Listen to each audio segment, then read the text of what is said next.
It's time for Avon Varsity Football on Audio Sports Online. Tonight's broadcast is brought to you by McDonald's, the Hendricks County Flyer, Reynolds Body Shop, Legends Pub and Grill, McNamara Florist, the Payroll Department, Avon BMO Harris Bank, and Citywide Paving. Avon Varsity Football is an AudioSportsOnline.com production. Good evening, everybody. Welcome to Oriole Football here on Audio Sports Online. My name is Brian Scott.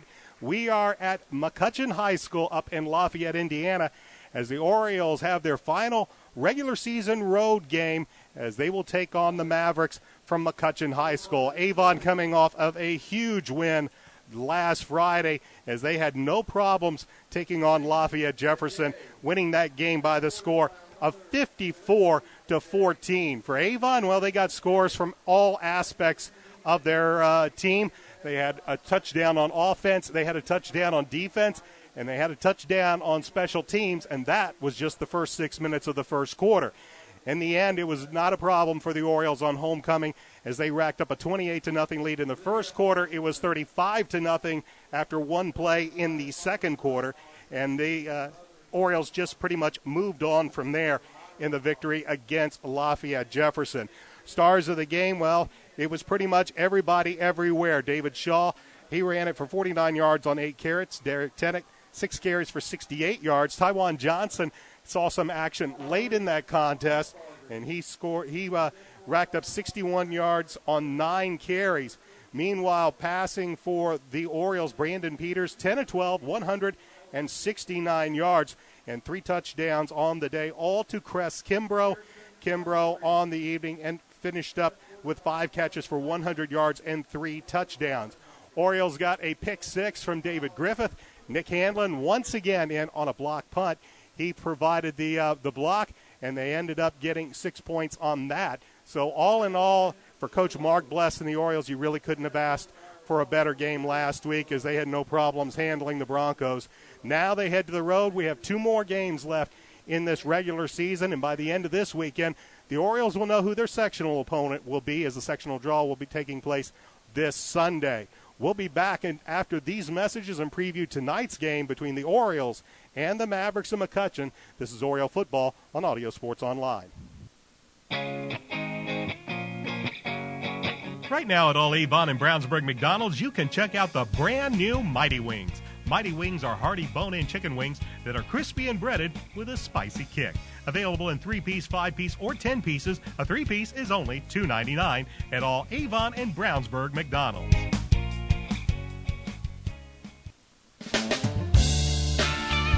Reynolds Body Shop is a proud sponsor of Avon Football Broadcast. They are conveniently located at 4325 West Washington Street in Indianapolis, just 4 stoplights east of 465. Their phone is 317-243-2372, and they are open Monday through Friday from 7:30 a.m. to 5 p.m. Reynolds has been family-owned and operated for 30 years, specializing in collision repair. Reynolds Body Shop is also an insurance work specialist. Learn more about them on the web at www.reynoldsbodyshop.com.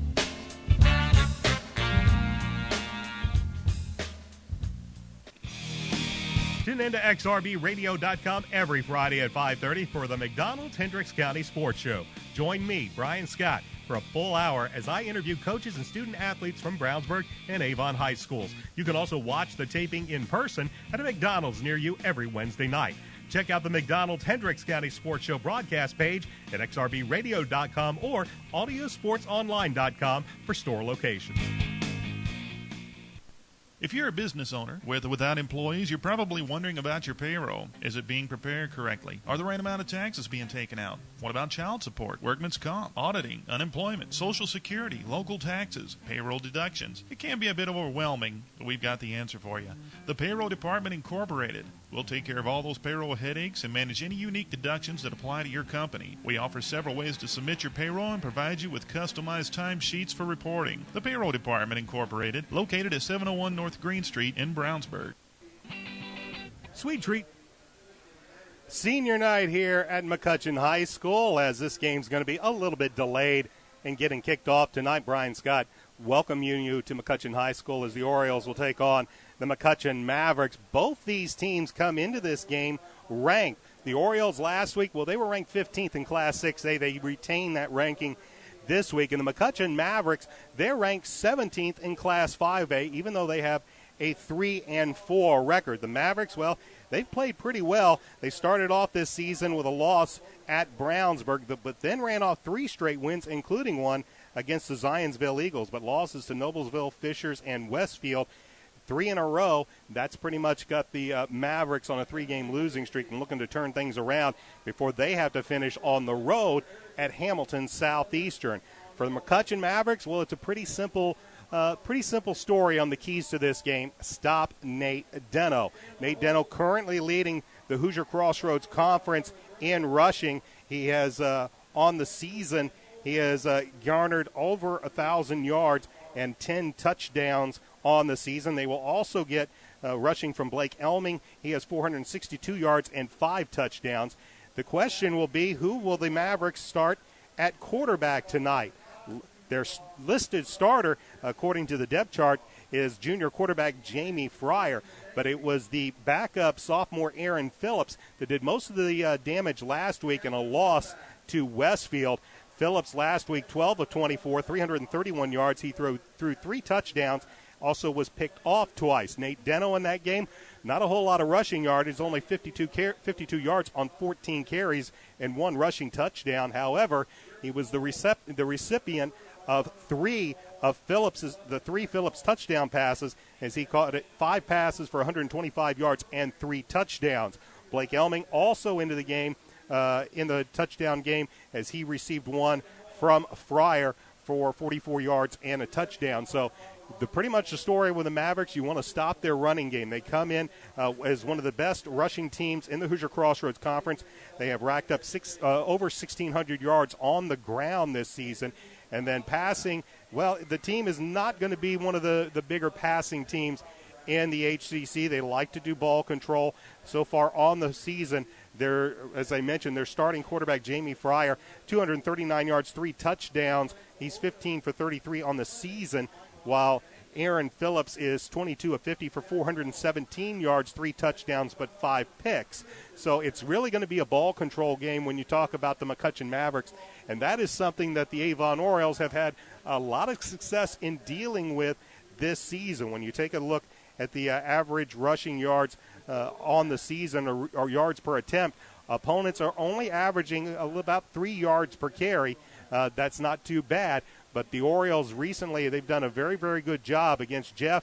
They were only allowing 2.7 yards per carry.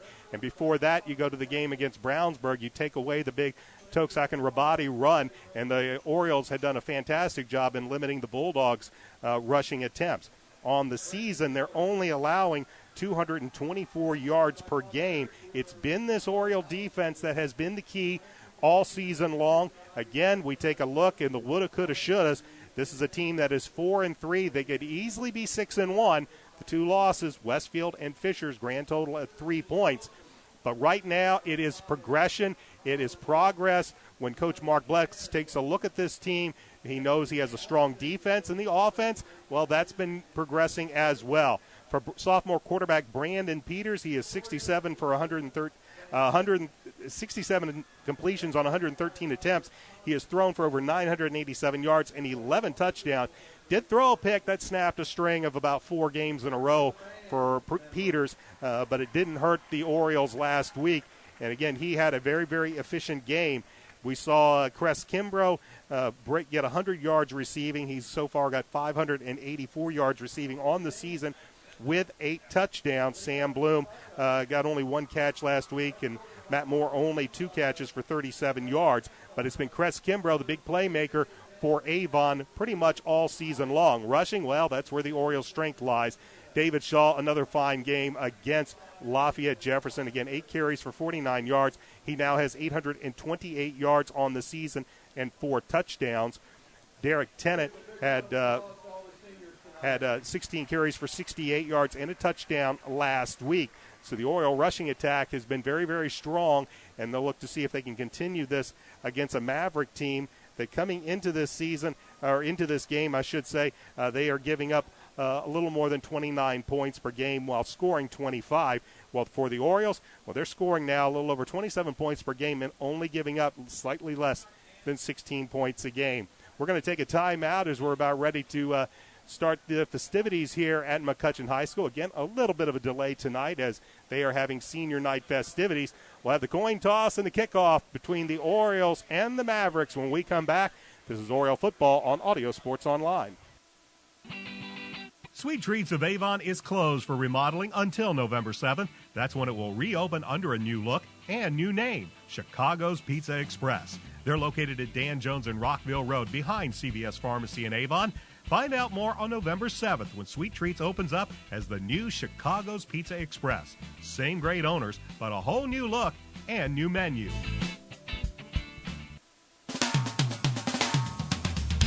We'd like to say thanks to our friends at the Hendricks County Flyer that have helped make tonight's video webcast possible. Please check them out online as well as watch tonight's game at flyergroup.com. We'd also like to thank Citywide Paving for their support of Avon football and our Avon football broadcast this year. Motion 360 by Hendricks Regional Health provides care for the way you were meant to move. We care for every muscle, bone, and joint in your body to get you back to the activities you love. Get more information online at mymotion360.org.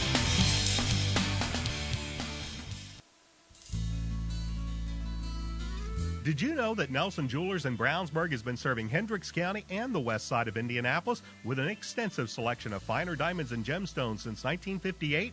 Nelson Jewelers is a family-owned jewelry store specializing in unique jewelry, jewelry repair, appraisals, and watch repair. Nelson Jewelers is conveniently located in downtown Brownsburg, across from the Hendricks County Bank. Visit Nelson Jewelers for all your jewelry needs at 22 East Main Street in Brownsburg and online at www.nelsonjewelers.com. Nelson Jewelers, a little out of the way, very much out of the ordinary.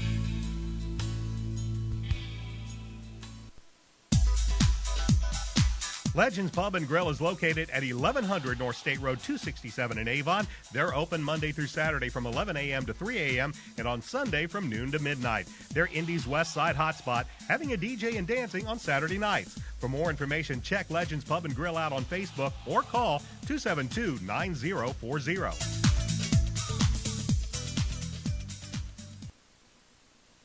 Established in 1882 as Harris Bank and owned by BMO Financial Group since 1984, BMO Harris Bank has grown to become one of the largest banks in the Midwest, serving personal, commercial, and affluent customers. They're located at 7503 Beechwood Center Road in Avon. For more information, call them at 272-5650.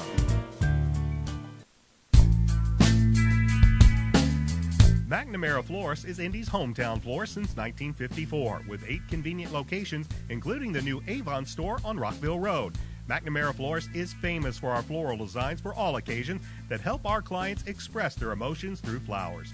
Visit McNamara Florist for outstanding personal service and to select from the renowned home decor merchandising, including stunning Christmas classics. McNamara Florist is located at 9655 East Highway 36 in Avon, and you can give them a call at 579-7900.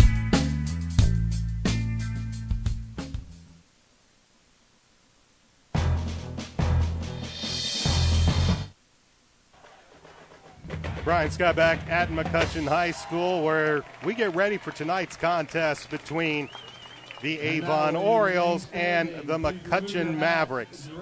And before we talk a little bit more about tonight's game, we're going to have our national anthem. For tonight's playing of the Star-Spangled Banner, Marching Band Director Mr. Dan Pio conducts the Pride of McCutcheon. Ladies and gentlemen, our national anthem.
That is our national anthem here at McCutcheon High School as we get ready for football between the 15th ranked Avon Orioles and the 17th ranked in Class 5A McCutcheon Mavericks. Brian Scott with you tonight. I'm solo. Coach Dave Shelburne should be back with me next week as we have the regular season finale back at Hendricks Regional Health Stadium in Avon as the Orioles will take on the Zionsville Eagles next week. In the meantime, well, we've got some action to take care of here this week as the Orioles look to build on a 3-game winning streak. They moved over the 500 mark for the first time last week in their victory over Lafayette Jefferson, and they will meet the final of the triumvirate of Lafayette schools this week in the McCutcheon Mavericks. As we've mentioned several times this season, this will be the final time in football at least that the Avon will face McCutcheon, as the 3 Lafayette schools, they will no longer be part of the Hoosier Crossroads Conference next season. But McCutcheon, well, of the 3, they've probably been the better of the 3 this year. Again, they were ranked earlier in the year. They've kind of kept that ranking in what's really been a wide-open Class 5A with many of the traditional powers that you've seen year in and year out in 5A moving up to 6A. That's left a 5A field wide open for the taking. As a matter of fact, if you take a look right there at the top of the 5A rankings, and number 1, the Westfield Shamrocks. They're 6-1 and co-leaders in the Hoosier Crossroads Conference. So a wide open 5A, that means we're seeing some teams that we wouldn't normally see in the rankings this season. Captains are making their way out onto the field. The Avon Orioles, well, they'll be dressed in the road whites with the black pants, and the McCutcheon Mavericks are in the burgundy jerseys with yellow numerals and yellow pants. It is an absolutely gorgeous night for high school football. You couldn't ask for a better night here in Week 7 of the high school football season. For those of you that follow me on Twitter at bscottspot, BSCOTTSSPOT, or even find me on Facebook, I've already made a mention. This is a game, normally this time of year, I'm just glad when it's not 45 degrees and really, really cold. Temperatures at kickoff are going to be in the 70s and a crystal clear night. It'll get a little cooler as it go, but it's going to be a beautiful night for football. Avon is going to receive to begin this football game as we take a look at the particulars. The head coach of the McCutcheon Mavericks is Ken Frawheiger. He's 14-56 in his 7th year at the helm of McCutcheon. And, of course, the head coach of the Avon Orioles is Mark Bless, 30-14 in his 4th year at the helm of the Avon Orioles, and a very, very respectable 179-81 in his 24th year coaching overall. The Orioles, they're coming off of a 3-game winning streak last week, defeating Lafayette Jefferson 54-14, while the Mavericks, well, they're trying to snap a 3-game losing streak. They lost last week at HCC co-leader Westfield by the score of 42-28.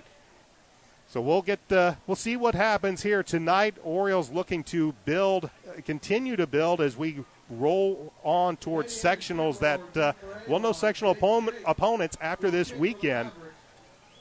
And the Orioles look to continue what's been a very, very strong last several weeks. Back deep for Avon, Nick Aitchen and Cress Kimbrough. Jake Shake kicks it off, and this football game is underway. And this one will go into the end zone for touchback, and Avon will start this game 1st and 10 from their own 20-yard line. As we're bringing him out will be the sophomore quarterback, 6'4", 185-pound Brandon Peters. His offensive line consists of Angelo Allen, Ross Carter, Jake Higginbotham, Zach Ryan, and Ryan Willis. Matt Moore will be the tight end. Cress Kimbrough and Sam Bloom are the wideouts. The fullback will be Thomas Hicks. The tailback to start this game will be David Shaw, and Brandon Peters is the quarterback. They will be looking over a 4-3 defense employed by the McCutcheon Mavericks, as Peters will begin this drive under center and an offset eye to the right. Peters will take the snap. Play action pass. He's going to look down, looking deep, looking for Kimbrough. Lays it up and right through the hands of Cress Kimbrough. He had a step on the defender, which I believe was Cole Taylor. And the pass falls incomplete, and it will be 2nd and 10. So the Orioles right out of the gate looking for the big play, looking for Cress on a long route. Great protection by the Oriole offensive line gave Peters all sorts of time. They just can't hook up, and it'll be 2nd down and 10. It'll be Kimbrough to the near side. And now they will shift more over to the right. Double tight end set, offset eye to the right for Avon. The give is to David Shaw. He looks for some room, come to the near side, cuts it up to 20, to the 30, 35, up to the 40, and finally he'll be dragged down to about the 43-yard line. He's going to be tackled by Carson Evans. It's going to be a pickup of about 20 yards. Let's call it 19 yards on the play. But a penalty flag will bring this one back, and that's a killer. And that is something that even in the game last week against Lafayette Jefferson, Mark Bless not all that happy with some of the penalties that the Orioles committed last week. And it has still been a problem for Avon this season. Big plays being taken away by penalties. This one is a holding penalty, and it's going to mark the Orioles all the way back to their 11-yard line, where they will have it second down and about 18 yards to go.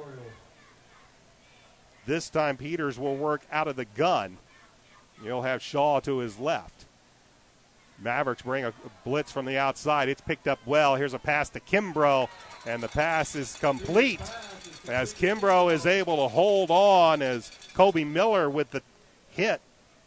But Kimbrough holds on, and it's going to be a pickup of about 10 yards up to the 22, and that's going to bring up third down and 8. Again, great protection by the Avon offensive line here in these first few plays. I mentioned the penalties. Even in the big win last week, the Orioles were penalized 8 times for 62 yards. And now they face a third down and about 8. 4-man front for the Mavericks. Peters works out of the gun. And here's a give to Shaw. He'll take it up the middle, and he will not get a whole lot of yardage before the defensive tackle, Brad Myers, a 5'9", 235-pound junior, brings him down, and the Orioles will be forced to punt. So Avon has a first down erased due to penalty, and now they'll be forced to punt this ball away, and they will punt it to a pair of ever dangerous returners. Blake Elming is going to drop back deep. R.J. Blair also will join him, as it will be Niles Edwards kicking this ball away from about his 12. Good high spiral. This will be taken at about the 37. Cutting up to the 35, to the 50, to the 40, to the 30. Still going and brought down finally by Niles Edwards. As returning the punt was R.J. Blair. He simply took it right up the gut. And only the punter, Niles Edwards, saved a potential touchdown with his tackle of Blair. And the Mavericks will start this drive with excellent field position, as they're going to spot it at the 24-yard line of Avon. 9:54 remains in quarter number 1. And it's a scoreless game, as bringing him out is at quarterback. This is Aaron Phillips. Here's a give to Deno, and he'll go straight up the middle. So Blake Elming, pardon me, with the carry. So it is the 5'10", 160-pound sophomore Aaron Phillips that'll take the snap. Gain of 6 as Elming plows it right up the middle, and he is back again as tailback. We'll get you the McCutcheon lineup in a minute, as the Orioles are going to show 5 down on this 2nd and 5, and now penalty flag as somebody on the Oriole defensive line made a bit of a movement, and they're going to give a free 5 yards, and this might be enough for a McCutcheon first down. We'll see. For the Mavericks, the offensive line is Russell Burning, Kyle McGee, Colin Post, Tanner Flynn, and Nick Cox. Grant Debster is the tight end. The wideouts are Trenton McCorkle and R.J. Blair. Lane Beeler will be in at fullback from time to time. Nate Deno and Blake Elming will split time at tailback. And starting this game, he was listed as the backup on the depth chart, is Aaron Phillips, a 5'10", 160-pound sophomore. And he saw quite a lot of action last week against Westfield, was very successful, as he took over for regular starting quarterback Jamie Fryer, as they're going to bring the chains out and measure this.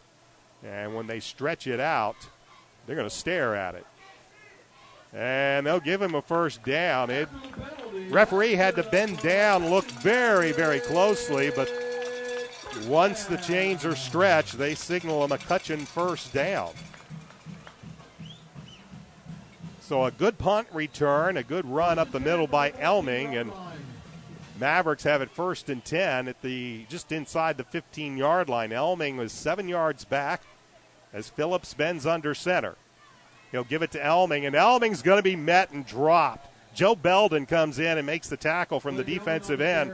6'3", 240-pound junior for the Orioles. As he came around the left side and got Elming before he could get back to the line of scrimmage for a loss of 2. It'll be 2nd down and 12. 8:49 left to go first quarter. Scoreless game. Orioles were forced to punt on the first possession of this game. This is the Mavericks' first possession.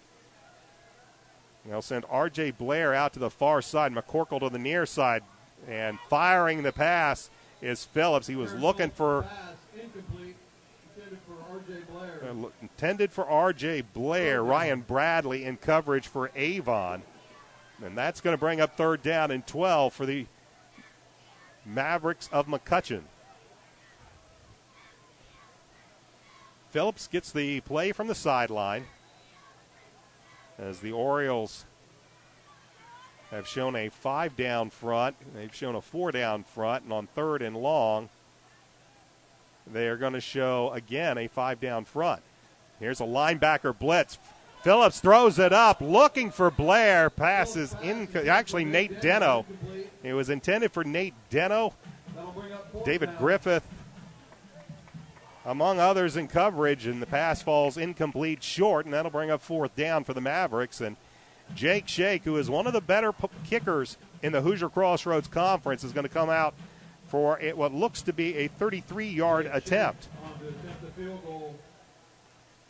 Pretty much right in the middle of the hashes. Waiting for the snap. Long count.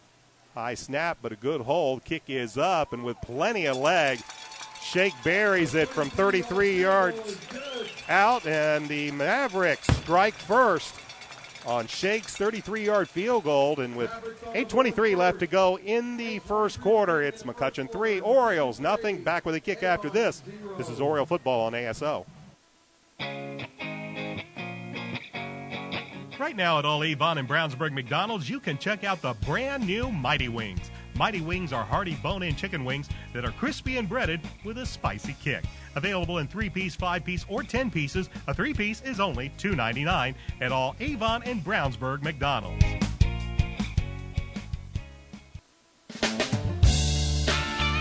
Reynolds Body Shop is a proud sponsor of Avon football broadcast. They are conveniently located at 4325 West Washington Street in Indianapolis, just 4 stoplights east of 465. Their phone is 317-243-2372, and they are open Monday through Friday from 7:30 a.m. to 5 p.m. Reynolds has been family-owned and operated for 30 years, specializing in collision repair. Reynolds Body Shop is also an insurance work specialist. Learn more about them on the web at www.reynoldsbodyshop.com.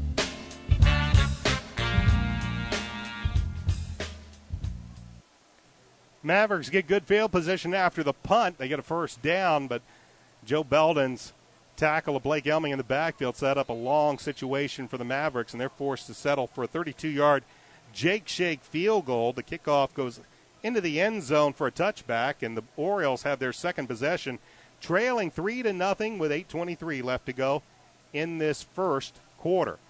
There's the give. There's Derek Tennant up the middle. He's still running, and he will ride it all the way down past the 30 to around the 33-yard line. It's going to be a pickup of about 17 yards on the play as Derek Tennant gets his first carry of the evening. The defense for the Mavericks is a 4-3 defense. Across the defensive front, Devin Snyder, Brad Myers, James Hawkins, and C.J. Yagi. The linebackers are Lucas Robinson, Caleb Harper, and that's somebody you have to watch out for. He has almost 100 tackles on the season. Jawanza Watson is the other linebacker. Alex Nicholson and Cole Taylor are the corners, and Kobe Miller and Ben McMurray are the safeties. There's a give to Tennant, looking for some room around the left side, and he doesn't find a whole lot because he is going to be brought down by Caleb Harper. And again, we mentioned Harper leads the Hoosier Crossroads Conference in tackles. You have to account for number 44, the Mike linebacker, at all times because he just has a nose for the football, and he brings Tennant back for a loss of a little more than 3 yards to bring up second down and 13. Nothing fancy by Harper. He just found a hole, shot right through it. Tennant was held up by one of his blockers over on the left side just a little bit, enough to let Harper track him down. A 3-wide look right now for the Orioles with Peters in the gun. They'll have Tennant to his right. Drop backs to pass. In the pocket, fires downfield. Wide open is Andrew Griffin at the 50 and all the way down to the 40-yard line. A strike, but another penalty flag. This one at the 38-yard line. It's the second time we've seen Brandon Peters with a strike. And let's see what the penalty flag is about. An ineligible man downfield called against Avon. Ineligible man downfield. So the second time that the Orioles have had a big play brought back to a penalty. In the first drive, it was a holding call. This time, it's an ineligible man downfield. It was a strike from Brandon Peters to Andrew Griffin, but it'll go for naught as they'll have to back it up. And they will move it back to around the 29-yard line. So when all is said and done, it's going to be second down and about 17 for Avon. Clock moving, 7:02 left to go first quarter. Mavericks with a 3-0 lead. Again, a 3-wide look as the Mavericks show 4-down linemen. Peters out of the gun, takes the snap. He's looking downfield. Once again, Andrew Griffin at the 50 to the 45, and it's the same play, the exact same play they ran before, that they had the ineligible man downfield. This time, no penalties on the play, and Griffin takes it even farther. A nice play that puts them in Mavericks territory at the 36-yard line. So far, discount the 2 penalties. Brandon Peters throwing the ball well early in this first quarter. Sam Bloom will be joined out here on the near side. That's Cole Rightly, but the give is to David Shaw, and Shaw will take it up the gut for a gain of a couple to make it second down and 8.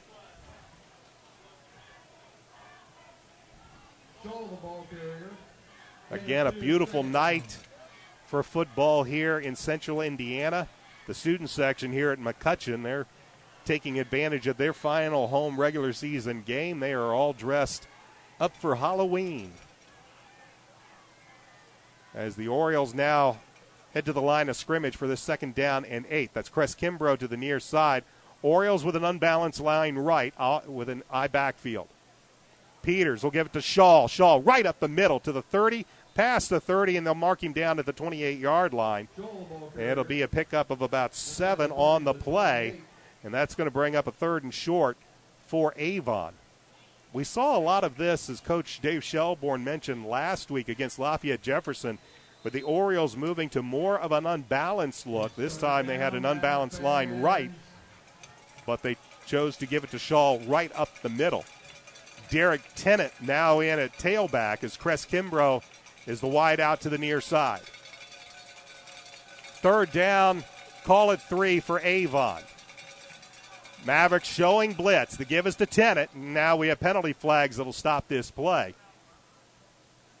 And might have seen the Mavericks in trying to get the jump offside, and they do. They will give the Orioles a free first down.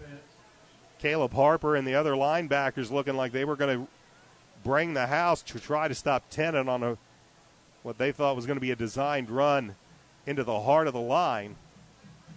And got a little bit too over anxious and jumped offside, and that gives the Orioles a free first down. They'll have it 1st and 10 from the Maverick 23-yard line. Again, an unbalanced line right. Here's Tennant, though. Stutter steps, and he will get it down to about the 20. Caleb Harper once again on the tackle for the Mavericks. And again, when you take a look at this Maverick defense, that's all you have to know is number 44. Because coming into this game, as I mentioned, he led the Hoosier Crossroads Conference in tackles. And after last week on the season, he had 92 solo tackles. Also leads the team with 5 sacks. It'll be 2nd down and 7 for the Orioles. Play action pass. Peters flushed out, rolls to the right side, fires, looking for more, and a good defensive play as coming in to make the play is Jawanza Watson, the weak side linebacker. He was covering the tight end Moore and just managed to stick a hand in it and knock that ball away at the last second. A nice play by the 6'2", 190-pound junior, and that'll bring up 3rd down and 7. 4:15 remains in the opening quarter. The Mavericks hold a 3-0 lead thanks to a 32-yard Jake Shake field goal. Kimbrough and Bloom to the near side. Andrew Griffin is the wide out to the far side. Peters will work out of the gun. Shaw to his left. Takes the pass. Actually, that's Derek Tennant. He has the ball to the 15, down to the 10, inside the 5, and he'll be run out of bounds near the goal line. Tennant on the carry. Just a little give, and the Orioles are going to get to the line of scrimmage quickly. Down to the 4, first down. So the Orioles quickly getting to the line of scrimmage as they'll mark Tennant out at the 4-yard line. It'll be 1st and goal, Avon. Moore, the tight end, is right. High backfield. Tennant is the tailback. He'll get the give. He'll go up the middle, and he'll plow in for the touchdown. A 4-yard touchdown run from Derek Tennant. And the Avon Orioles take the lead 6-0, and they're waiting for Niles Edwards, point after. Orioles got the great run on 3rd down, and then Coach Bless hurried them up to the line to not allow the Mavericks any chance to get their goal line defense in. And it's one play up the gut, and the Orioles are on the board. Niles Edwards for the point after. The kick is up, and the kick is good. 3:54 remains in the first quarter, and the Orioles now lead the Mavericks 7-3. Back with a kickoff after this. This is Oriole football on ASO. Tune in to XRBRadio.com every Friday at 5:30 for the McDonald's Hendricks County Sports Show. Join me, Brian Scott, for a full hour as I interview coaches and student athletes from Brownsburg and Avon High Schools. You can also watch the taping in person at a McDonald's near you every Wednesday night. Check out the McDonald's Hendricks County Sports Show broadcast page at XRBRadio.com or AudioSportsOnline.com for store locations. Avon goes 80 yards in 9 plays, takes a little over 4.5 minutes off the clock, and they now lead the McCutcheon Mavericks by the score of 7-3. Brian Scott with you tonight from McCutcheon High School in Lafayette, Indiana.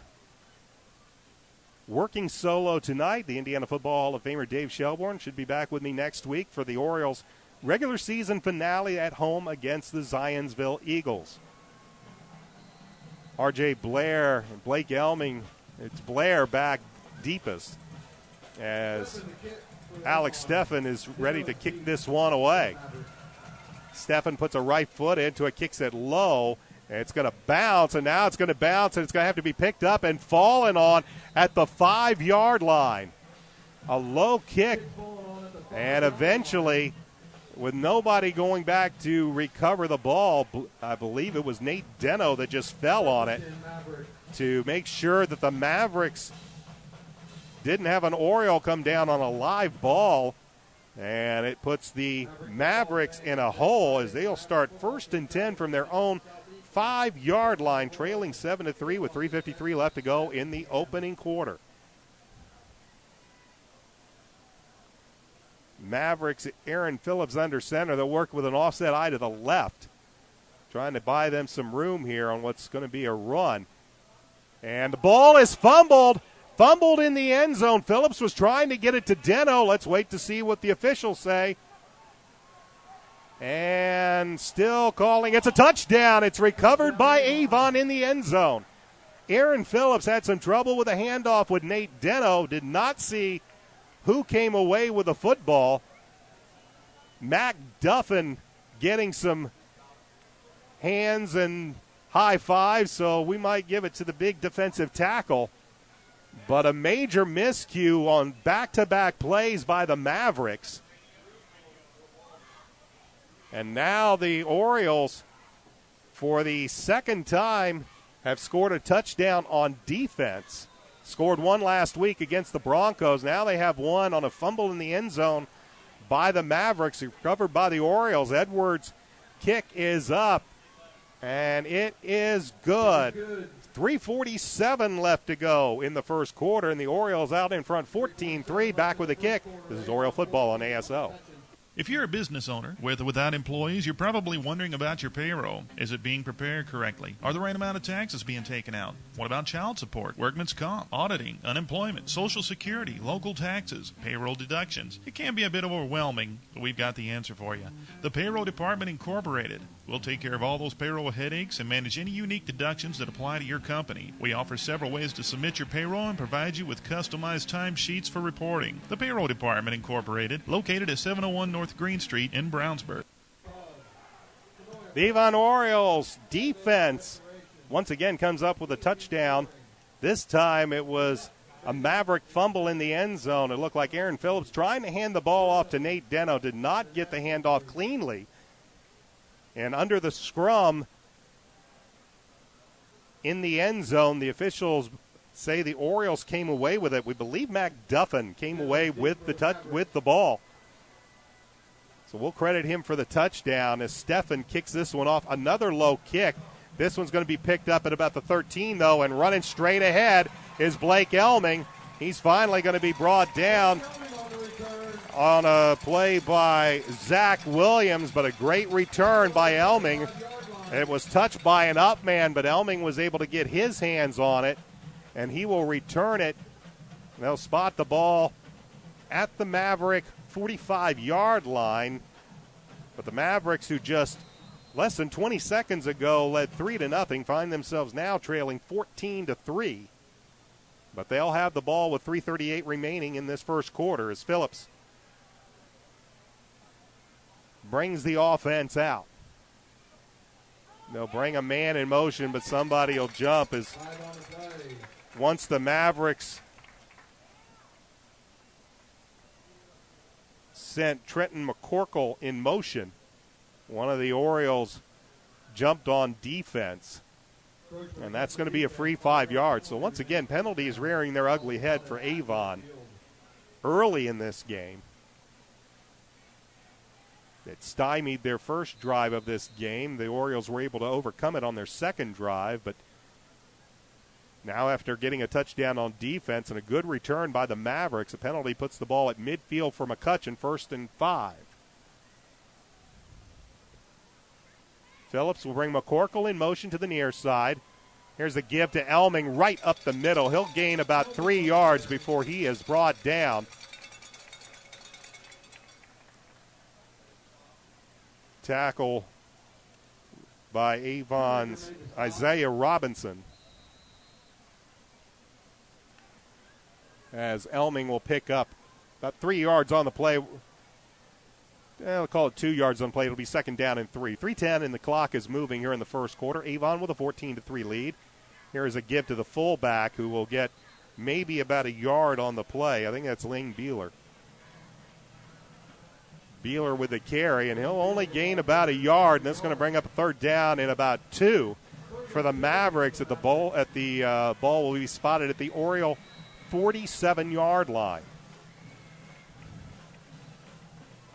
The Oriole defense, after a good punt return by McCutcheon, was able to hold McCutcheon to just a first down on their first possession and forced a Jake Shake field goal. Now they're looking to get the Mavericks off the field, and powering his way over the left side is Lane Beeler, and he's going to be very, very close to a first down. It's actually Blake Elming, Lane Beeler, the lead blocker. But this is going to be an interesting spot. And I would not be surprised if they bring the chains out. They won't even bring the chains out. They're going to say it's 4th down. Coach Ken Frawheiger, I'm sure, would like to see a measurement here, but no measurement's going to come. It's going to be 4th down. So it was close, but the officials don't determine that it needs a measurement, and that's going to bring Jake Shake out to kick. David Griffith will stand back at his own 10-yard line. As Shake will put a toe at his own 40. And now they will shift. They will send it to Shake. Shake will send it on its way. Griffith will take it at his 12 to the 15 to the 20, looking for some running room, not finding a whole lot as the Mavericks chase him down. And the Orioles will have the ball after giving up a 5-yard penalty for offsides. And now we have an illegal motion, an illegal shift. So did not see the penalty flag. The Orioles are going to decline the penalty. And the return by Griffith will stand as the Mavericks shifted on that punt. Evidently somebody still in motion at the time or not set. And officials call the illegal shift. But the Orioles decline the penalty. They'll have it 1st and 10 from their own 21-yard line with 1:20 left to go in the first quarter, and Avon up 14-3. Peters will work out of the gun. Flanked left and right, only one wide out. The give is to Shaw. Shaw will take it right up the gut, plow ahead for about 4 or 5 yards on the play before he's brought down. They'll mark the ball at around the 26-yard line. It'll be 2nd down and about a long 5 for the Avon Orioles as we approach 1 minute left to play in this opening quarter. Glad to have you along here for Oriole football on Audio Sports Online. Crest Kimbrough is the wide out to the near side as Peters will bend under center. Hicks and Shaw in the offset eye to the right. The give is to Dave Shaw. Shaw looking for some room, finds a hole, and is able to plow ahead, and he looks like he will be very close, and indeed they will give him, looks like, the first down, and they do. So with 37 seconds remaining in this first quarter, the Orioles move the chains. They're up 14-3. And they'll wind the clock. The Orioles will have to run one more play before the end of the quarter. Crest Kimbrough to the near side. That's Andrew Griffin that lines up as a wide out far side. Hicks and Shaw offset eye to the right. Matt Moore, the tight end, is to the left. Peters will bend under center. He will play action pass, looking downfield, fires, pass complete. He has Andrew Griffin. Griffin will take it up to just past the 45 to the 46-yard line.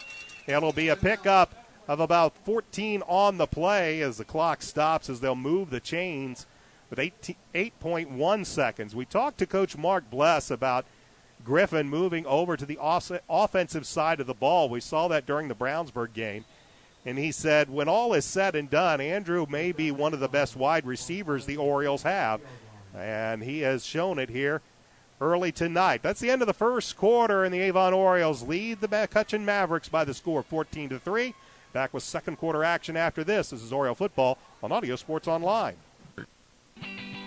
Sweet Treats of Avon is closed for remodeling until November 7th. That's when it will reopen under a new look and new name, Chicago's Pizza Express. They're located at Dan Jones and Rockville Road behind CVS Pharmacy in Avon. Find out more on November 7th when Sweet Treats opens up as the new Chicago's Pizza Express. Same great owners, but a whole new look and new menu.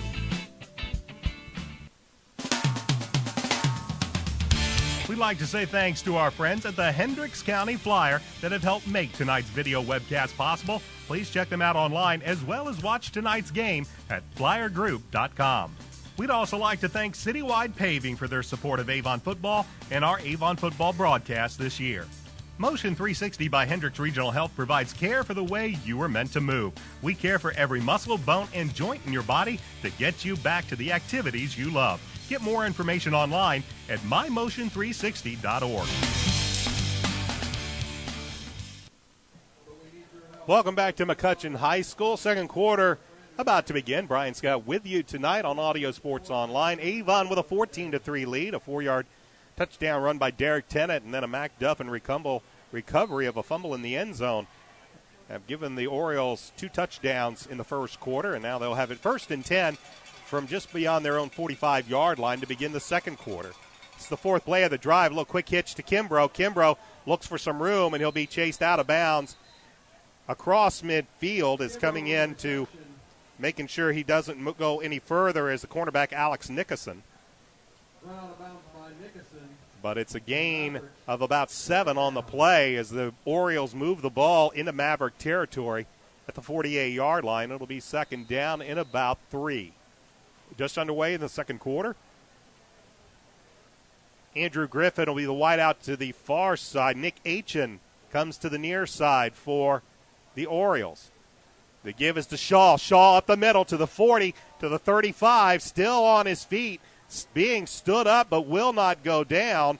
And finally they will blow the play dead at the 30-yard line as David Shaw rumbles for about 18 yards for an Oriole first down.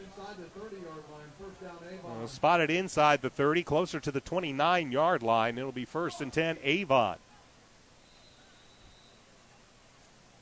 Good, strong run by David Shaw, and that's something that the Orioles have just been able to rely steadily upon as David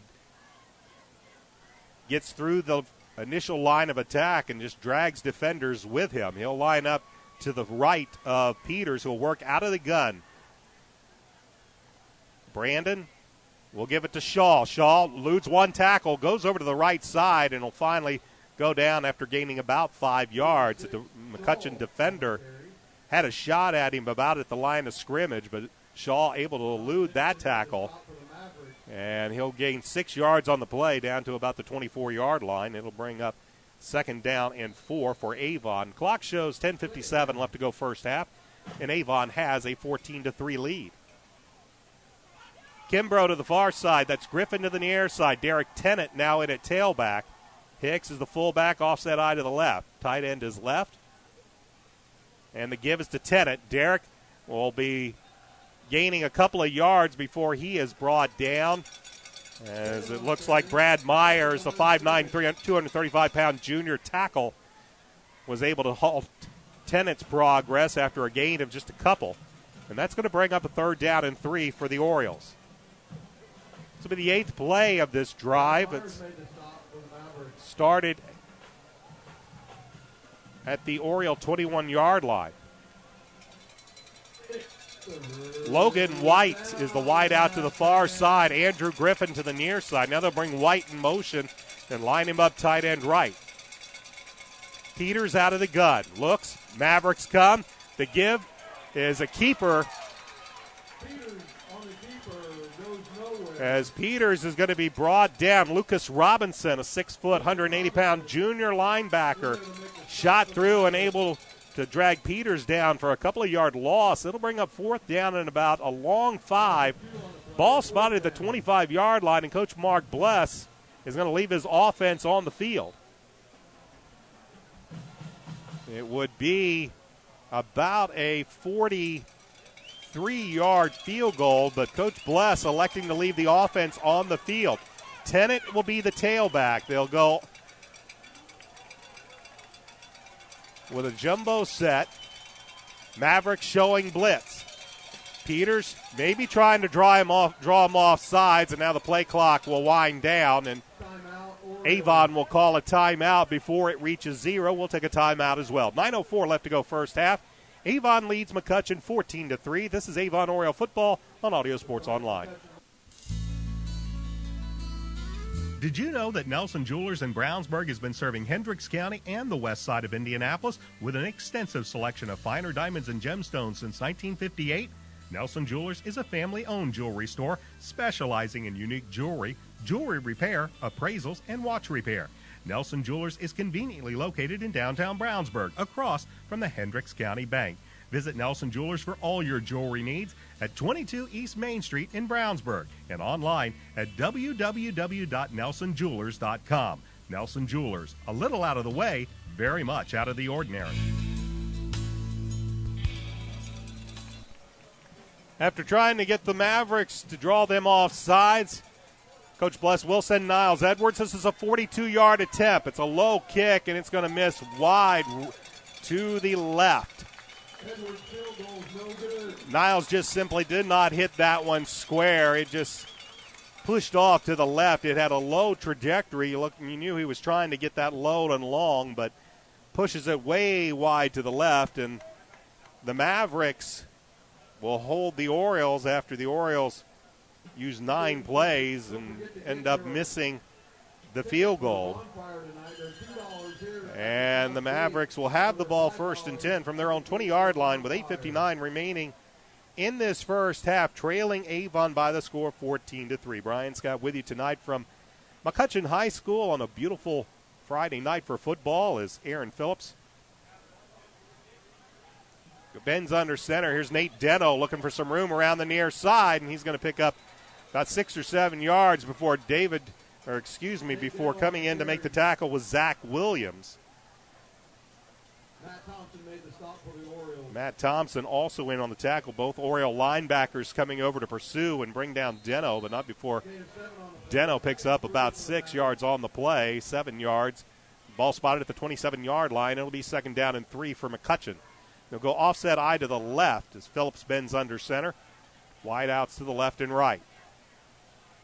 This is Deno looking for room around the corner, up to the 35, and finally drugged down at around the 36-yard line. Again, Zach Williams on the tackle, but this time Deno gains about 8 yards on the play, but a penalty flag, which is very difficult to see. It's all the way on the other side of the field. Might be a hold against McCutcheon, and it is. Indication is holding against the Mavericks. So this time the Orioles are the beneficiary of a penalty that'll wipe out a 1st down for the Mavericks and push the Mavericks back into 2nd and long as Deno found the corner around the left side, picked up about 8 yards before Williams could bring him down. But when they finish marching off this penalty, the ball is going to be spotted inside the 20-yard line at the 18. And it'll be 2nd down and about 12 to go for the Mavericks. So the penalty is 2nd and 12 for the Mavericks. R.J. Blair is the wide out to the near side. Here's the give to Elming, and he's not going to go too far before Mac Duffin picks him up and rudely puts him down. And Elming might have gained a yard on that play, but that is all. And it'll be getting up 3rd down and 11. Clock moving, 7:50 left to go in the first half. Avon with a 14-3 lead. As the Mavericks huddle up, they will once again send Blair to the near side. Nate Deno will go out as a wide out to the far side with Elming, the tailback, Beeler, the fullback. Phillips with a tight end left. They'll send Deno even further wide, and they'll look for him on a fly route, and he will not be able to bring it in. Gabe Laxton's in coverage for the Avon Orioles. And the pass a little bit underthrown by Aaron Phillips. That'll bring up 4th down, and Jake Shake will be on to punt. Laxton's probably one of the fastest of the Oriole corners trying to keep up with Deno. Had him in stride. Ball slightly underthrown. If Phillips could have put that on the back, the outside shoulder, Deno might have come down with that one. Instead, it falls incomplete, and Shake will punt. As David Griffith will stand at around his own 41-yard line. Shake gets this one away. A high, short kick. It'll be taken, fair catch, and falling on it. Ball's loose. And let's see who came up with it. It was an up back, I believe. Ryan Bradley came up, tried to dive for it before it hit. Might have lost it for a second, but in the end, they'll say the Orioles have the football, and they'll have it in excellent field position as they'll start this drive at the Maverick 43-yard line. They lead by 11 with 7:14 left to go in the first half, 14-3. Avon with Peters in the offense returning to the field. They will send 3 wideouts, and Peters works out of the gun. Takes the snap. Plenty of time, looks, fires right into the hands of the defense. And coming away with the interception for, looks like that was brought down by Parker Caldwell. Looked like he was trying to hit Cress Kimbrough, but that ball was well underthrown. So either Kimbrough was expected to break off the route, square it in, or Peters simply underthrew that ball, but he threw it right into the hands of Parker Caldwell. And that will be Brandon Peters' only his 5th interception of the season. But it gives the Mavericks the ball 1st and 10 from the Oriole 46-yard line. Back to pass is Phillips, looking downfield. He's looking for R.J. Blair.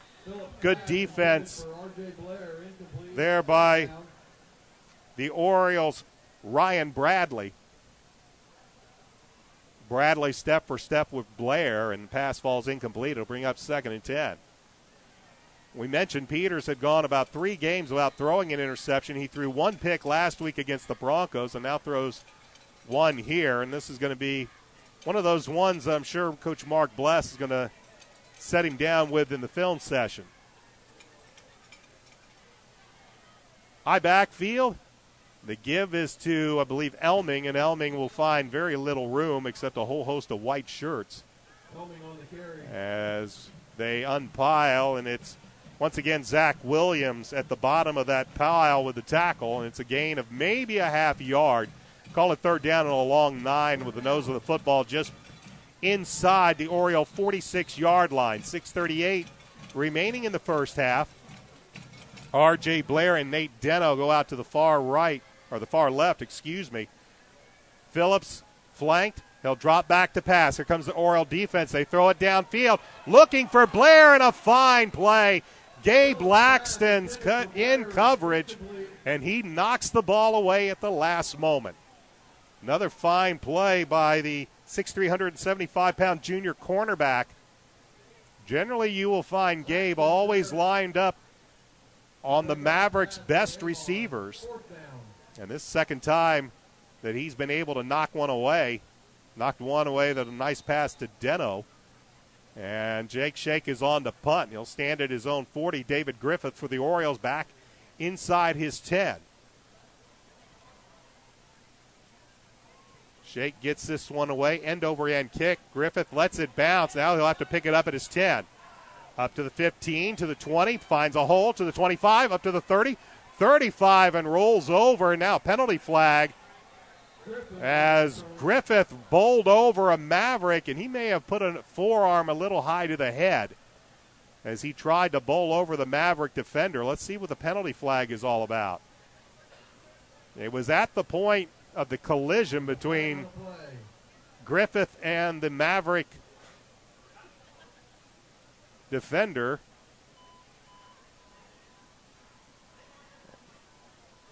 An ineligible man downfield called against the Mavericks. So an ineligible man downfield in a very odd spot to see that flag, as it was thrown well down. And the Orioles see if they're going to make him kick this again. No, they're going to mark it at the. All right, you got me, folks. This one ball is going to be marked at the 47, so it will be 1st and 10 for the Orioles at the Maverick 47-yard line. This is David Shaw with the ball. He will run right into the Mavericks' Lucas Robinson, but not before David picks up about 4 on the play. So this drive starts at the Maverick 47. Not sure that's the correct marking for that penalty, but the Orioles will take it. With a 14-3 lead, and Shaw picks up 4 on the first play of the drive. Shaw will remain the tailback. That's Hicks, the fullback, as Peters bends under center. Brandon gives the ball to David. David looks for some room, but this one's well defended as the strong side linebacker, Lucas Robinson, a 6', 180-pound junior, read it all the way, and he's going to bring Shaw down for a 2-yard loss. The ball will be spotted just inside the Maverick 45, close to the 44-yard line. That's going to bring up 3rd down and 7. as the clock is under 5 minutes left to go in the first half. Sam Bloom, Andrew Griffin to the far side. That is Cress Kimbrough to the near side. David Shaw will join Brandon Peters as Peters works out of the gun. Shaw to his right. 3rd down and 7. Mavericks show blitz. Here they come. Peters steps back, fires, has Cress Kimbrough, and that's going to be a penalty flag. Ball was slightly underthrown. Kimbrough was going to have to stop and wait for it, and the Maverick defender, probably in a smart move because it was going to be a big gain, simply grabbed Cress, and instead of a long 30, 40-yard gain, it's only going to be a pickup of about 15. It's only going to be a 15-yard pickup. I believe Alex Nickerson might have been the guilty party, but it actually might be a smart move by the young man because it would have been a big gain for the Orioles. And instead of what would have been about a 35, 40-yard gain is just going to be 15 yards on the pass interference penalty. So they'll mark off the 15 yards, and they'll spot the ball at around the 30-yard line. It'll be 1st and 10 Avon at the Maverick 30-yard line as Andrew Griffin lines up as a lone wideout all the way over to the right. Might be some confusion by the Maverick defense. As Peters with an unbalanced line right bends under center. Here's the give to Shaw. Shaw over the left side. Caleb Harper will wrangle him down, but not before David picks up about 4 yards. David will take it down to around the 26-yard line. It'll be a pickup of about 4. Going to bring up 2nd down and 6 for the Orioles. Clock moving, 4:12 remaining in this first half, and Avon has a 14-3 lead. Brian Scott joining you tonight from McCutcheon High School. Last regular season road trip of the season for the Avon Orioles. They'll finish up at home next week against Zionsville. Cress Kimbrough is the wide receiver to the near side.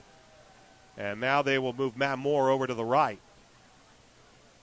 Moore in a wingback position. And it is a keeper by Peters. Fires down, has Kimbrough wide open, just can't get him the ball.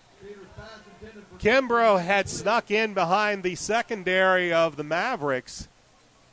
And Peters, with a play-action pass, rolled to his right, saw Cress breaking toward the end zone, but just simply could not get the ball to him. It falls incomplete, and that'll bring up 3rd down and 6 for the Orioles.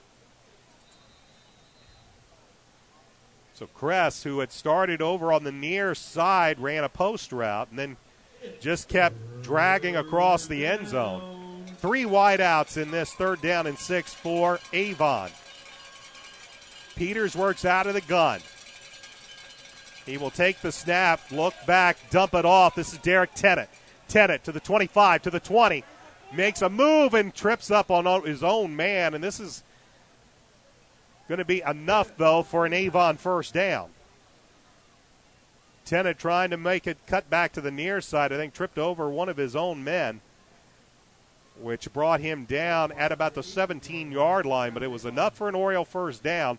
And they'll have it 1st and 10 at McCutcheon's 17-yard line. 3:24 clock moving here in this second quarter. Avon is up by 11. Nick Aitchen to the far side. Andrew Griffin to the near side. Offset eye to the left. Peters unbalanced left. This is Derek Tennant. Tennant with a stutter step, and he's going to get a few yards out of it. And what looked like he was only going to gain a yard or two, kind of paused, found his hole, and then exploded through, and what would have been only a 1 or a 2 yard gain turns out to be 6. It'll be 2nd down at about 4 for the Orioles as the ball is at the McCutcheon 13-yard line. Ball on the left hash as the Orioles will send, once again, Kimbrough to the near side. That is Andrew Griffin. Matt Moore to the right. Peters keeps the ball, looks for some room, penalty flag on the play, almost lost the football. Might have been a bit of a confusion. McCutcheon says they came away with a fumble, and now the officials agree. Peters did definitely bobble the ball. It looked like he fell on it, but the Mavericks come away with a football. But let's sort out the penalty flag. It's an illegal shift against Avon. That penalty will be declined, and Brandon Peters will cough it up on the fumble and give the ball back to McCutcheon as the Orioles drive halts on the fumble. And the Mavericks have the ball 1st and 10 from about their own 17-yard line with 2:18 and all 3 timeouts remaining. Phillips back to pass, looks, fires across, not incomplete, looking for R.J. Blair. Blair had a step on Ryan Bradley, but the pass led the receiver just a little bit too far, and it falls incomplete. It'll be 2nd and 10. Clock stops at 2:15 as McCutcheon's only offense has been a field goal from Jake Shake, but they have not been able to sustain any drives so far against this Oriole defense. They have 2 minutes and 15 seconds left to go in this half, and they'll have the ball to begin the second half. Here's a pitch. This is Deno. Deno around the corner, looking, and he will finally be stretched out and brought down. I believe Mac Duffin might have brought him down over there on the far side. It's a pickup of about 3. It'll bring up 3rd and 7.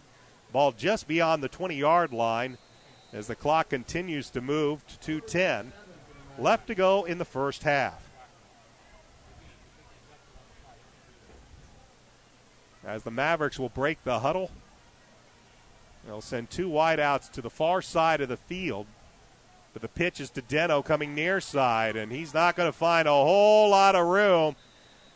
Joe Belden had the first hit. Gabe Laxton's and Mac Duffin, among others, were there to finish him off, and Avon will call a timeout as Deno will only gain a couple of yards on the play. It'll bring up 4th down, and Coach Mark Bless will call a timeout. We'll take a timeout as well. 1:43 left to go first half. Avon leads 14-3. This is Oriole football on ASO.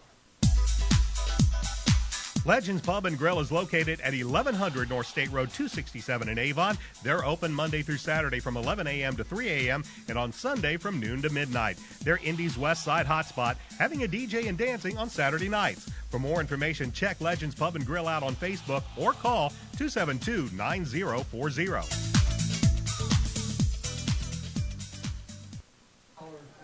Orioles will force a 3-and-out after Brandon Peters coughed the ball up to end their last drive.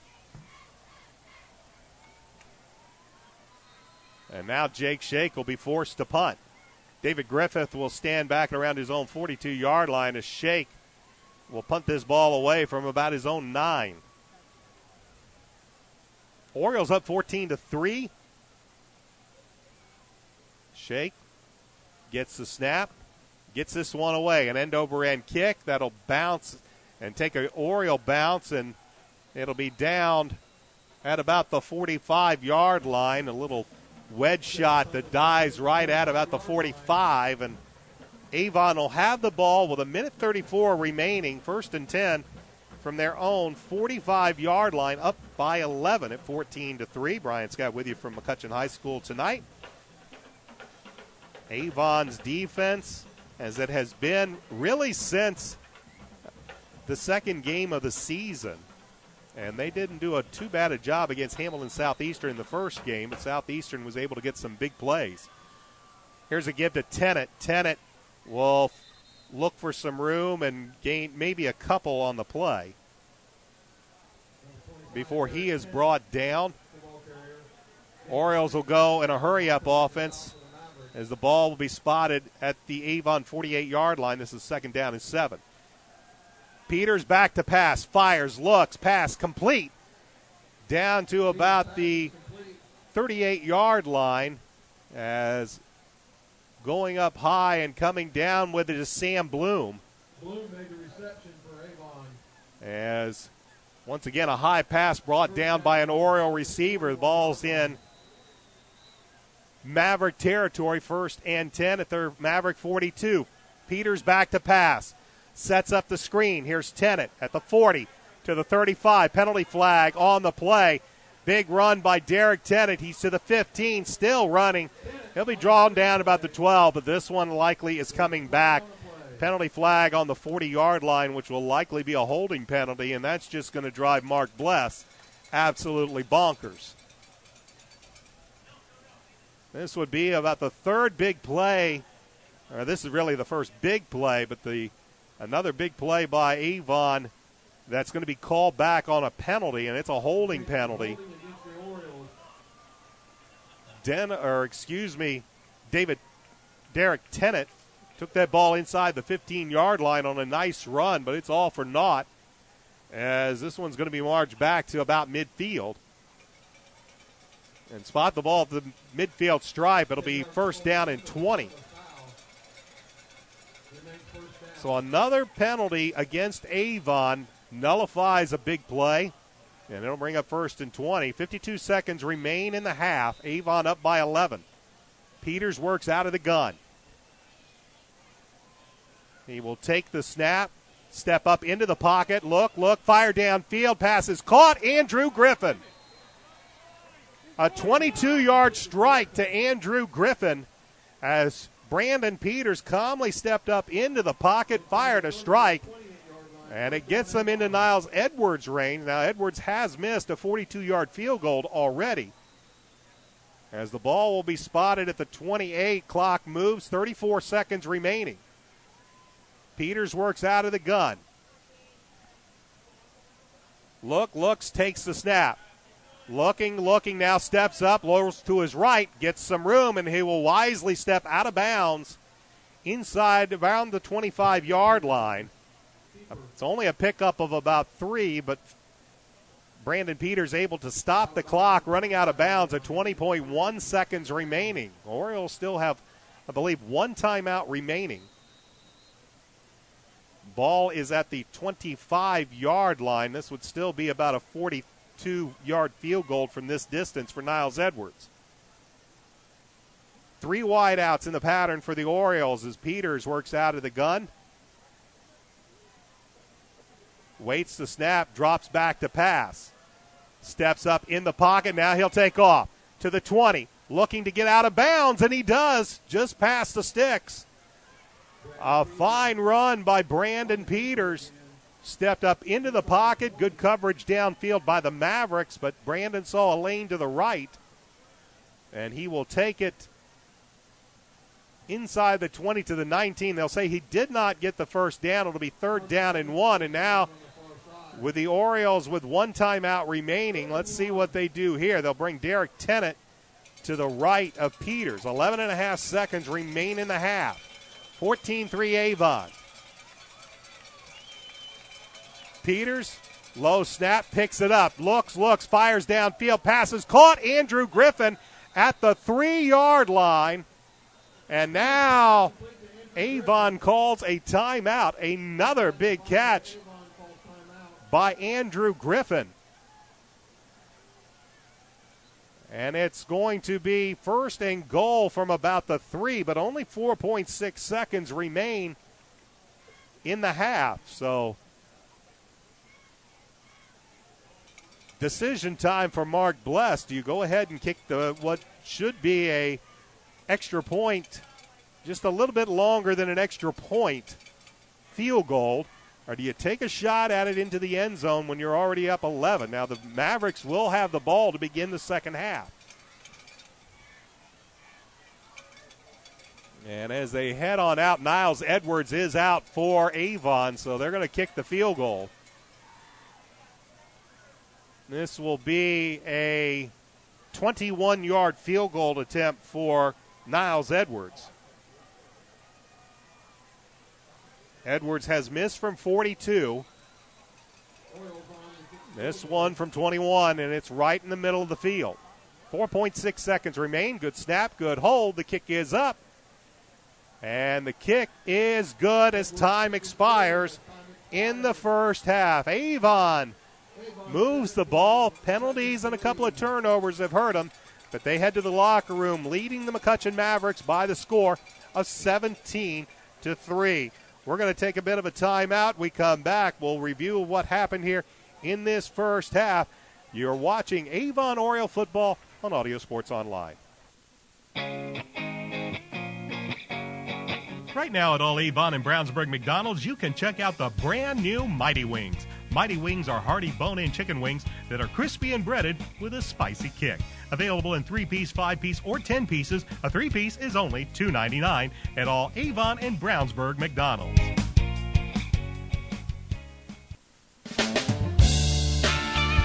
Reynolds Body Shop is a proud sponsor of Avon football broadcast. They are conveniently located at 4325 West Washington Street in Indianapolis, just 4 stoplights east of 465.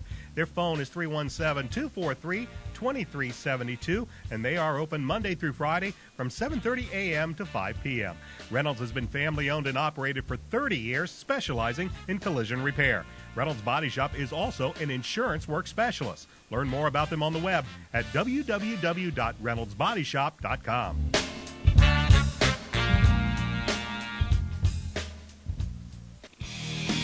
Tune in to xrbradio.com every Friday at 5:30 for the McDonald's Hendricks County Sports Show. Join me, Brian Scott, for a full hour as I interview coaches and student athletes from Brownsburg and Avon High Schools. You can also watch the taping in person at a McDonald's near you every Wednesday night. Check out the McDonald's Hendricks County Sports Show broadcast page at xrbradio.com or audiosportsonline.com for store locations. If you're a business owner with or without employees, you're probably wondering about your payroll. Is it being prepared correctly? Are the right amount of taxes being taken out? What about child support, workman's comp, auditing, unemployment, Social Security, local taxes, payroll deductions? It can be a bit overwhelming, but we've got the answer for you. The Payroll Department Incorporated. We'll take care of all those payroll headaches and manage any unique deductions that apply to your company. We offer several ways to submit your payroll and provide you with customized timesheets for reporting. The Payroll Department Incorporated, located at 701 North Green Street in Brownsburg. Sweet Treats of Avon is closed for remodeling until November 7th. That's when it will reopen under a new look and new name, Chicago's Pizza Express. They're located at Dan Jones and Rockville Road behind CVS Pharmacy in Avon. Find out more on November 7th when Sweet Treats opens up as the new Chicago's Pizza Express. Same great owners, but a whole new look and new menu.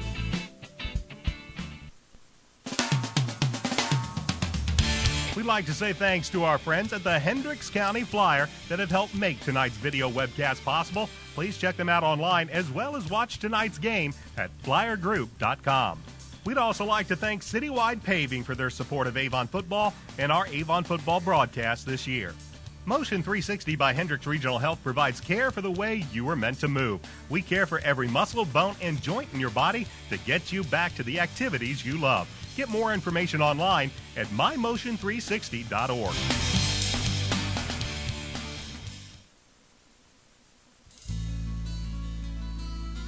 Did you know that Nelson Jewelers in Brownsburg has been serving Hendricks County and the west side of Indianapolis with an extensive selection of finer diamonds and gemstones since 1958? Nelson Jewelers is a family-owned jewelry store specializing in unique jewelry, jewelry repair, appraisals, and watch repair. Nelson Jewelers is conveniently located in downtown Brownsburg, across from the Hendricks County Bank. Visit Nelson Jewelers for all your jewelry needs at 22 East Main Street in Brownsburg and online at www.nelsonjewelers.com. Nelson Jewelers, a little out of the way, very much out of the ordinary.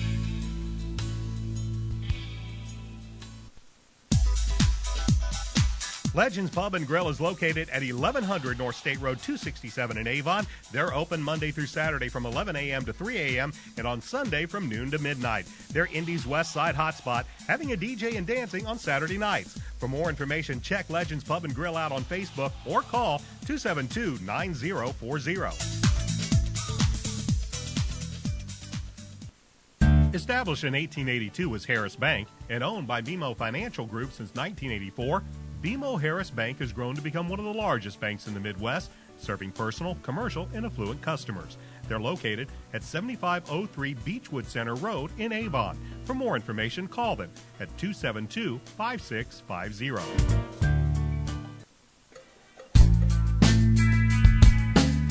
McNamara Florist is Indy's hometown florist since 1954, with 8 convenient locations, including the new Avon store on Rockville Road. McNamara Florist is famous for our floral designs for all occasions that help our clients express their emotions through flowers.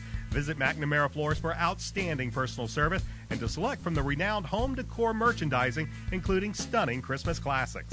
McNamara Florist is located at 9655 East Highway 36 in Avon, and you can give them a call at 579-7900.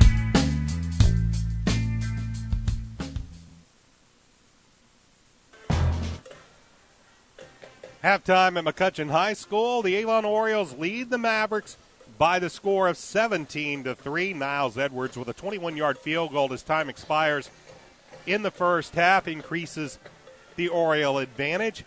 Brian Scott here tonight, flying solo. The Indiana Football Hall of Famer Dave Shelbourne should be back with me next week for the Orioles season finale against the Zionsville Eagles. This game, well, it's been a story so far of turnovers and penalties. Right now, the Orioles have scored up both on offense and on defense. It was the Mavericks, though, that got on the board first after a nice punt return left them with good field position, but the Oriole defense stiffened up, limiting them to a 32-yard Jake Shake field goal, and the Mavericks took the early lead 3-0. The Orioles would come right back. They'd go 80 yards in 9 plays, took a little over 4.5 minutes. Derek Tennant scored from 4 yards out. Niles Edwards' point after was good, and Avon had taken the lead 7-3. On the very first play after the kickoff, on a kickoff that was rather botched by the Mavericks, they ended up falling on it at their own 5-yard line. The very first play, Aaron Phillips went back, looked to try to hand the ball off to Nate Deno. Ball got loose. Ball ended up on the ground, and it looked like Avon's Mac Duffin came away with a football. It was ruled a touchdown. The point after was good, and Avon led by the score of 14-3. So far, they've been able to hold the Mavericks to basically 3 and outs and very few first downs. They did try to get a 42-yard Niles Edward field goal after a drive bogged down, once again due to penalties. That was no good to end at the close of the first quarter, or near the end of the first quarter, I should say, and that's why we stayed 14-3. And then both offenses, well, they had their own problems. Orioles could not seem to move the ball, and again, once again, every time Avon would get a nice play, they'd get a first down. It seemed to be called back due to a penalty. They did have a nice drive that was marching into Mavericks territory, but Brandon Peters fumbled on a play to the near side on a run. They said the Mavericks came away with it. That stalled the drive. But for the Mavericks, they couldn't do anything with the ball either. They go 3 and out, punt the ball away. Avon is able to get the 21-yard field goal by Niles Edwards to end the first half, and that's where we stand with Avon with a 17-3 lead. Let's take a quick look at the Hoosier Crossroads standings at Week 7. 2 leaders, we got co-leaders in the Hoosier Crossroads Conference, the Fishers Tigers and the Westfield Shamrocks, both 6-1 on the year, followed by Hamilton Southeastern. They are 5-2. Avon and Noblesville are 4-3, and then a trio of teams at 3-4, Brownsburg, McCutcheon, and Zionsville. Lafayette Jefferson is 1-6, and Harrison, they are 0-7, still looking for their first win in almost 2 years. Games of this week, of course, Brownsburg, of course, Avon is here at McCutcheon. Brownsburg is at Zionsville tonight. Hamilton Southeastern is at Harrison.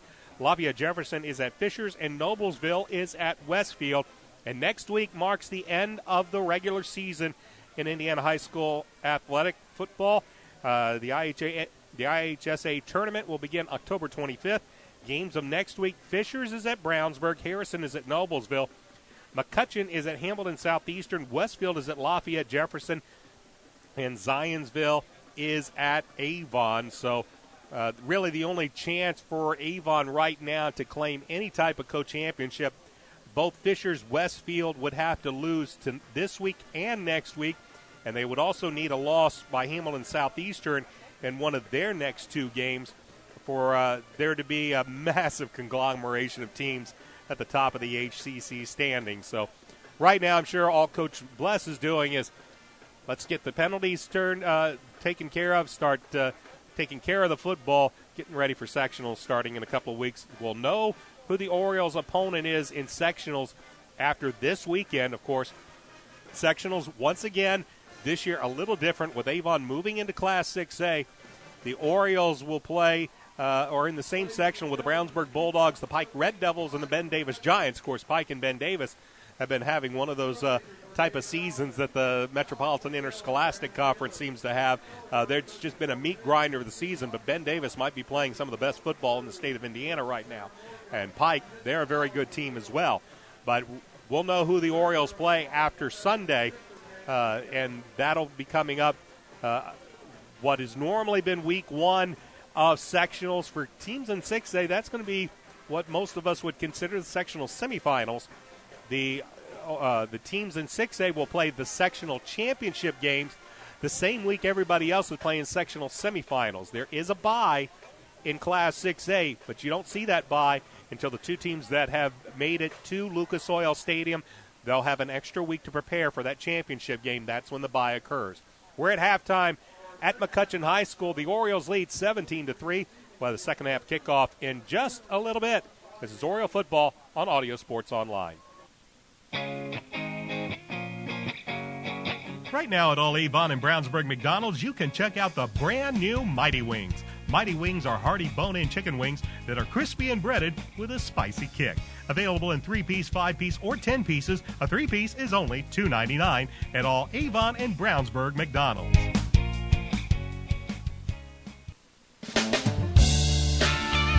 Reynolds Body Shop is a proud sponsor of Avon football broadcast. They are conveniently located at 4325 West Washington Street in Indianapolis, just 4 stoplights east of 465. Their phone is 317-243-2372, and they are open Monday through Friday from 7:30 a.m. to 5 p.m.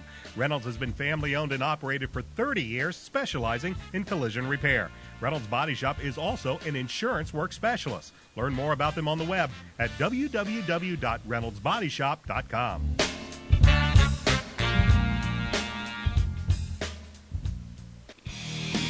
Tune in to XRBRadio.com every Friday at 5:30 for the McDonald's Hendricks County Sports Show. Join me, Brian Scott, for a full hour as I interview coaches and student athletes from Brownsburg and Avon High Schools. You can also watch the taping in person at a McDonald's near you every Wednesday night. Check out the McDonald's Hendricks County Sports Show broadcast page at XRBRadio.com or AudioSportsOnline.com for store locations.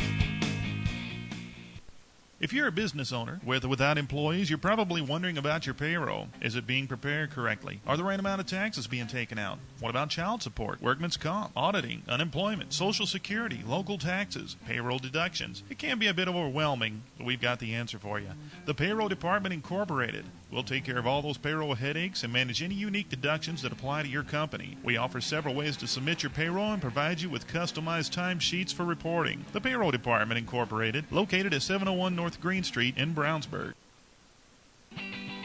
Sweet Treats of Avon is closed for remodeling until November 7th. That's when it will reopen under a new look and new name, Chicago's Pizza Express. They're located at Dan Jones and Rockville Road behind CVS Pharmacy in Avon. Find out more on November 7th when Sweet Treats opens up as the new Chicago's Pizza Express. Same great owners, but a whole new look and new menu.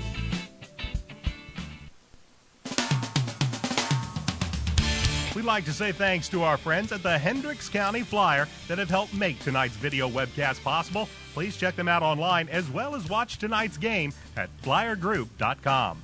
We'd also like to thank Citywide Paving for their support of Avon football and our Avon football broadcast this year. Motion 360 by Hendricks Regional Health provides care for the way you were meant to move. We care for every muscle, bone, and joint in your body to get you back to the activities you love. Get more information online at mymotion360.org.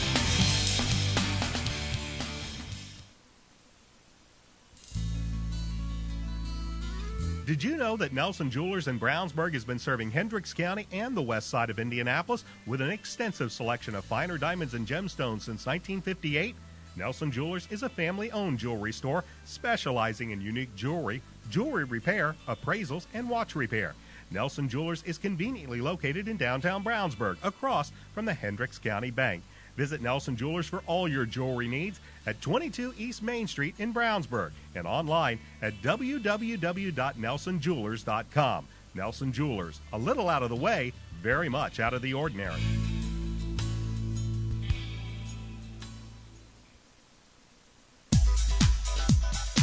Legends Pub and Grill is located at 1100 North State Road 267 in Avon. They're open Monday through Saturday from 11 a.m. to 3 a.m. and on Sunday from noon to midnight. They're Indy's West Side hotspot, having a DJ and dancing on Saturday nights. For more information, check Legends Pub and Grill out on Facebook or call 272-9040.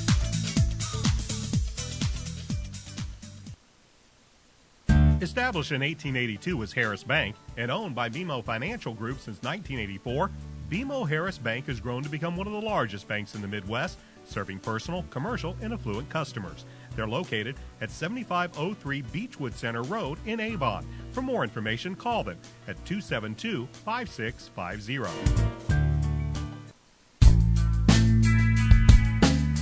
McNamara Florist is Indy's hometown florist since 1954, with 8 convenient locations, including the new Avon store on Rockville Road. McNamara Florist is famous for our floral designs for all occasions that help our clients express their emotions through flowers. Visit McNamara Florist for outstanding personal service and to select from the renowned home decor merchandising, including stunning Christmas classics. McNamara Florist is located at 9655 East Highway 36 in Avon, and you can give them a call at 579-7900.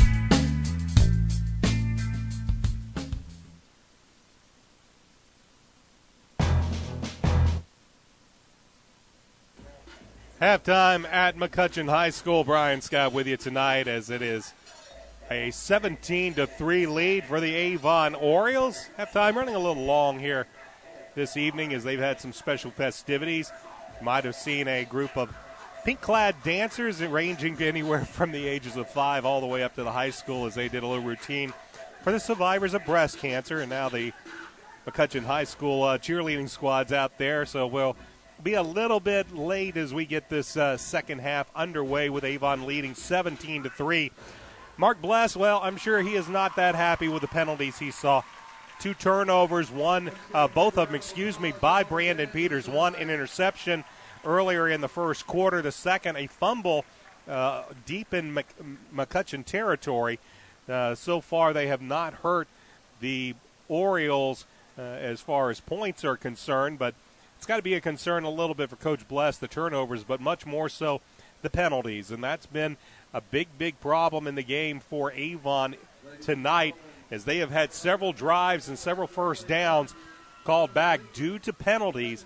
And that's something I'm sure Coach Bless is going to want to address as they head into the final week of the regular season. Speaking of the final week of the regular season, we want to invite you to join us at the Avon McDonald's on Rockville Road at 267, right there in front of Kroger, for the final Avon taping of the McDonald's Hendricks County Sports Show. Myself and my co-host Christopher Worley will be joined by Avon head football coach Mark Bless. We tape that show every Wednesday from 7 to 8 o'clock, and again this Wednesday it is at the Avon McDonald's on 267 in Rockville Road. That is the McDonald's Hendricks County Sports Show as we get a look at the final week of the regular season. See what Coach Mark Bless says about this game and what he thinks about the game coming up with Zionsville next week. Again, you can watch any of the previous shows on Audio Sports Online. Go to YouTube, look up the Audio Sports Online channel, or simply go to audiosportsonline.net. Both teams back out, getting ready for second half warm-ups. It will be the McCutcheon Mavericks that will have the ball to begin the second half. As Avon received the opening kickoff, it'll be the Mavericks with the kickoff here to begin the second half. And for the Mavericks, they've got to find some way to get some type of consistent offense. So far, the Orioles have done a very, very good job limiting Nate Deno, Blake Elming. They're 2 very talented Mavericks rushers in this game. And right now, quarterback Aaron Phillips hasn't really had anybody to get the ball to. They've tried to get the ball to R.J. Blair a couple of times. Gabe Laxton's and Ryan Bradley both doing an excellent job covering for the Orioles. So we'll see what Coach Ken Froheiger can dial up here in the second half, what kind of adjustments they can make. For Avon, again, limit the turnovers, limit the penalties. The penalties have been the drive killers, and the Orioles still find themselves up by 14 as we get ready for second half action here at McCutcheon High School. As I said, it's been a beautiful night for football, perfect fall weather here in central Indiana. Normally when we think of week 7 in the high school football season, we're starting to think of 45 degrees, very cold conditions, but that's not the case tonight. As in Lafayette, the skies are clear, a little cool, but perfect football weather, and the crowd, a good crowd here at McCutcheon High School is, again, I said the students all came up dressed for Halloween. This was their final regular season home game, so they took advantage of it, and they've dressed up in their favorite Halloween costumes, and the rest of the fans trying to cheer their Mavericks on. They brought a good crowd and fair representation from Avon across the way.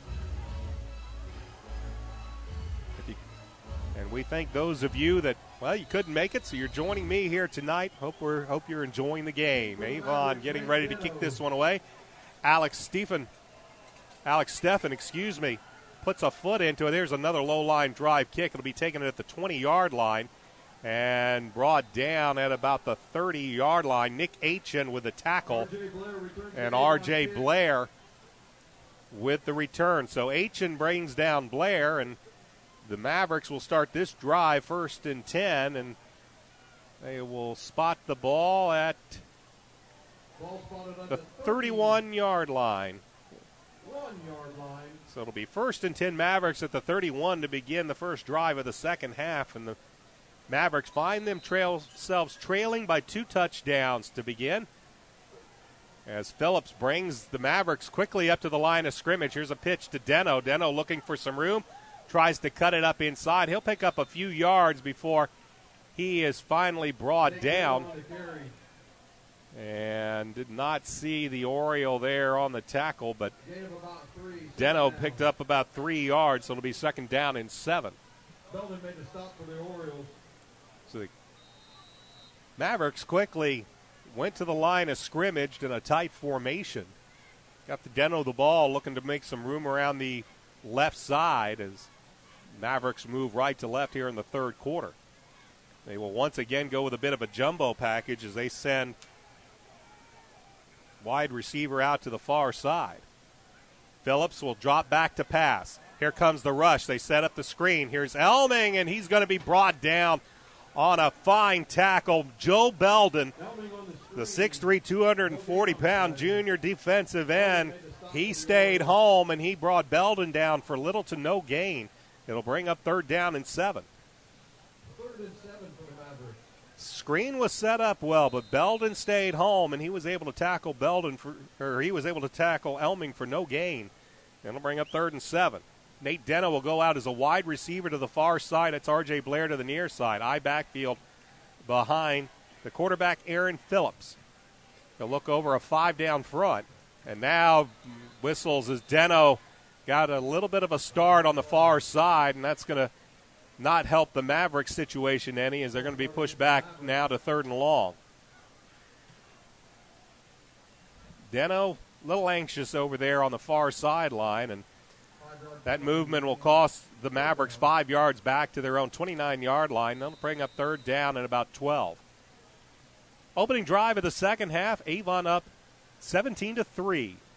Deno once again will go to the far side with R.J. Blair to the near side. I backfield behind Phillips. Phillips drops back, quick fires over, looking for Deno, and Deno brings it down. Gabe Laxton's in great coverage, but just a great catch by Nate Deno. Needed 12, got about 14 on the play as he'll take it up to about the 40, just past the 43-yard line. 1st and 10 for the Mavericks. It was a good coverage by Gabe Laxton as he had Deno blanketed, but nice pass from Aaron Phillips. Only Deno could catch the ball, and he hauled it in, and it's 1st and 10 for the Mavericks. Deno will come as a wide receiver well to the near side. I backfield behind Phillips. Phillips, quick 3-step drop, fires over this, and incomplete.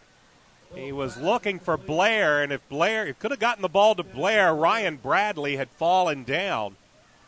And Blair would have had all day to run to the end zone, but Phillips led his receiver just a little too much. It falls incomplete, and it'll bring up 2nd and 10. 9:51 remaining in the third quarter. Avon with a 17-3 lead. This is the opening drive of the second half. The Mavericks have the football. Blair and Deno will go to the far side. Elming and Beeler in the eye behind Phillips.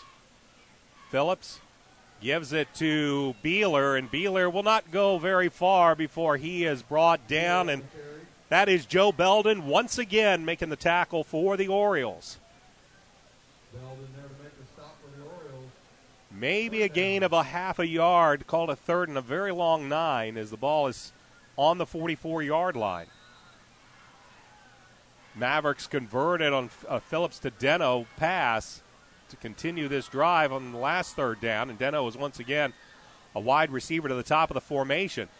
Phillips looks that way, it's picked off. David Griffith with another interception, and for the second week in a row, David Griffith takes it to the house. Touchdown, Avon. Aaron Phillips was looking Nate Deno's way all through that play.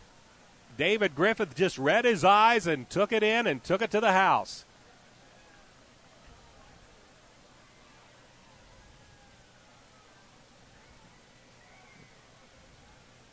So David Griffith, for the second week in a row, gets a pick 6.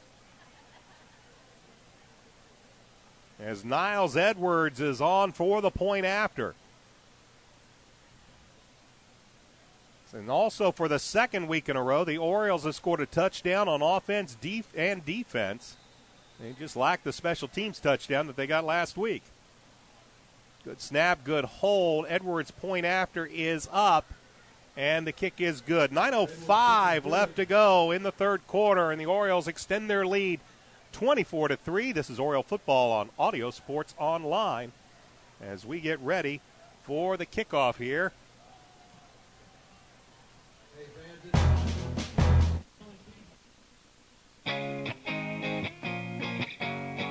Right now at all Avon and Brownsburg McDonald's, you can check out the brand new Mighty Wings. Mighty Wings are hearty bone-in chicken wings that are crispy and breaded with a spicy kick. Available in 3-piece, 5-piece, or 10 pieces, a 3-piece is only $2.99 at all Avon and Brownsburg McDonald's.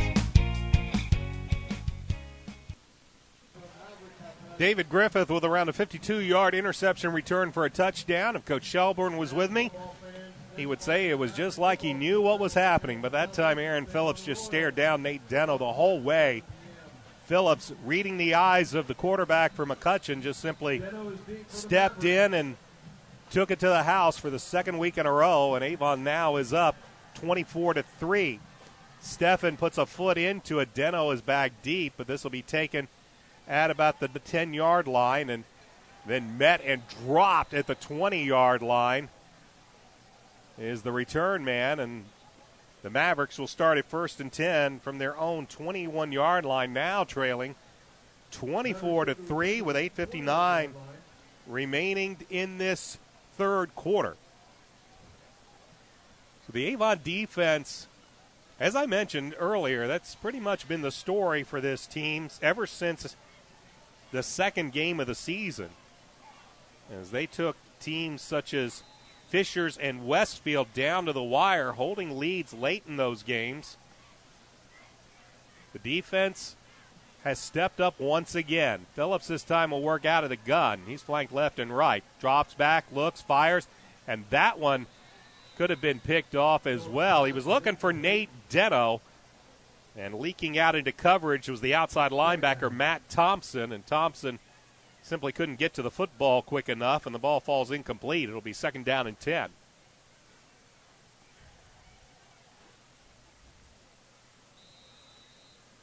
Clock stop at 8:55 left to go in this third quarter. Excellent defense tonight so far. Joe Belden has been everywhere for the Orioles. So has Zach Williams, Matt Thompson. Gabe Laxton has done a fine job at corner. And this time the give is straight up the middle. This is Blake Elming, and he is going to be met by Zach Williams, among others. for little, maybe a gain of a yard, let's call it, is, well, a yard and a half. They'll spot the ball just beyond the 22-yard line. It'll bring up 3rd and a long 8 for Mavericks.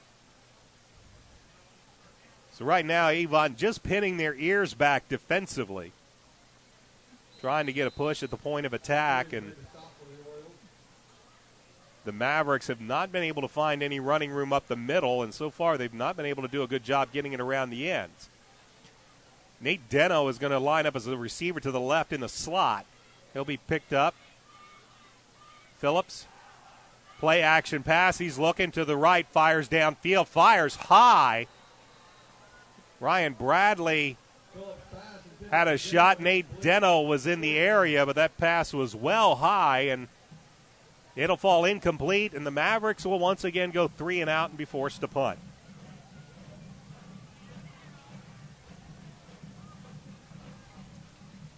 Jake Shake will stand at his own 10-yard line. David Griffith is at his 40.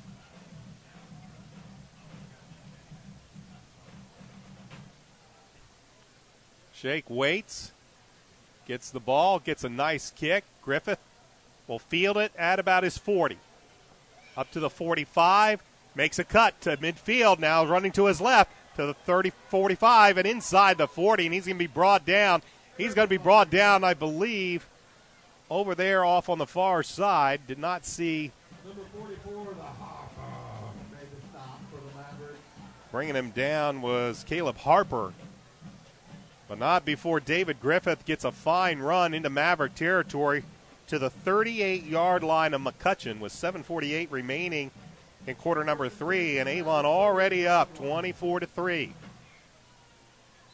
Peters will work out of the gun with Hicks, the fullback, and an offset eye to the right. The give is to Tennant. Tennant looking for some room around the near side, and he will be slipped and falls down as he's going to be brought down by Alex Nickerson. But Tennant trying to make a cut, slipped on the grass, and might have gotten about a yard. McCutcheon, one of the few schools here in the Hoosier Crossroads Conference still with a natural grass field, though in excellent shape with recent rains and cool weather. Field is in pretty good shape, but Tennant slipped there. Andrew Griffin is the wide receiver to the top of the formation. That's Cress Kimbrough to the near side. Tennant and Hicks in the eye behind Peters. The give is to Tennant. Tennant right up the middle, and he's going to be dragged down after a pickup of a few yards.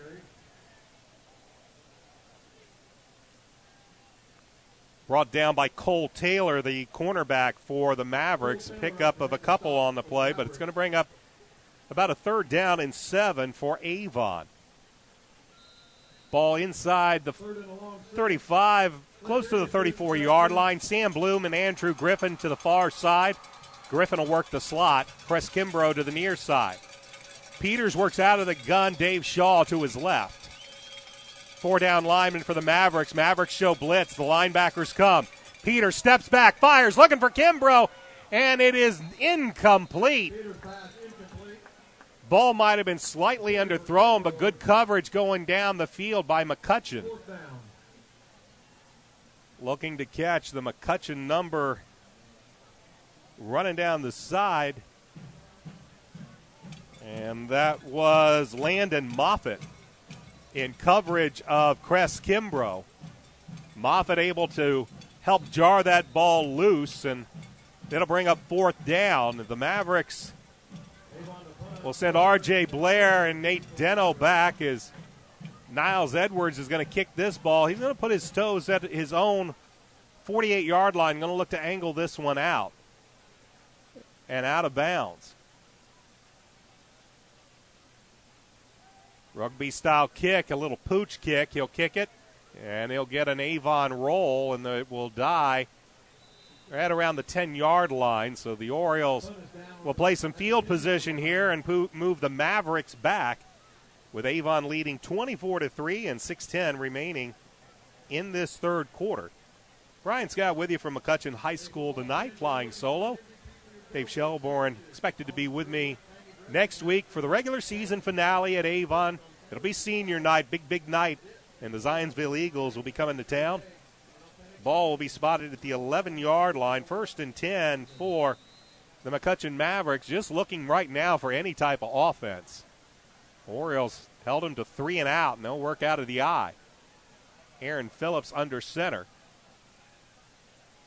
The give is to Deno. Deno will plow ahead, and he'll drag some Orioles with him. A fine, fine run by Nate Deno, a 6 foot, 175-pound senior. Deno's been running the ball here at McCutcheon for several years now, 3-year starter. And he has grown into those shoulder pads, let's say. 6 foot, 175 this year. It's a pickup of almost 9 yards on the play. Ball spotted just beyond the 19-yard line. Call it second down and about a short 2. Deno will stay as the tailback. Beeler the fullback. Deno with the ball. Look for some room around the left side, and he'll find enough room for a first down before he is going to be tackled.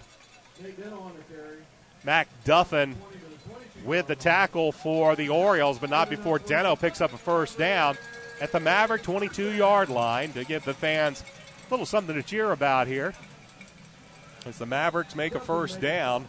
Clock moves, 5:24 left to go, third quarter. 24-3 is our score. Avon in front. This time they will send 2 wideouts to the far side of the formation. Still an I backfield behind Aaron Phillips. Phillips loses the ball on the snap. Ball is loose. And the Mavericks will come away with it.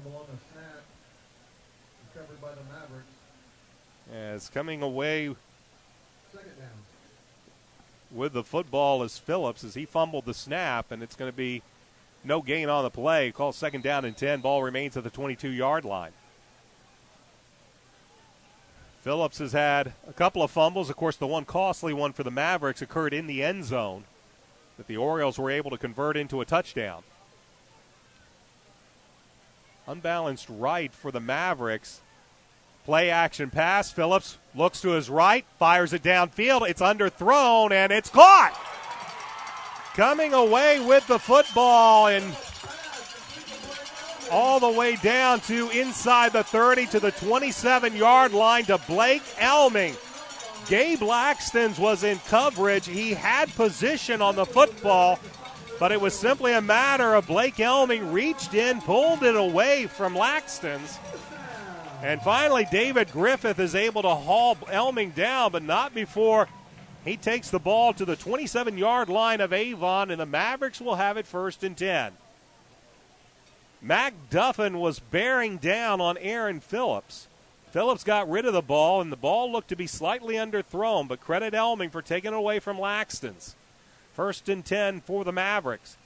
Here's the give. Deno looking for some room around the left side. Breaks a tackle. 20, but a penalty flag on the play. Deno will take it into the end zone, but this one is coming back. This one is likely going to come back as the Orioles clap. Deno got some room around the left side, but a holding penalty will bring this one back.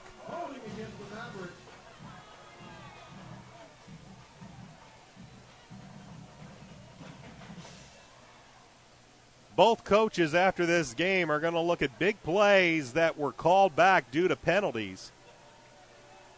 And nothing bigger than this one for the Mavericks, who have been offensively stymied by the Oriole defense for most of the night.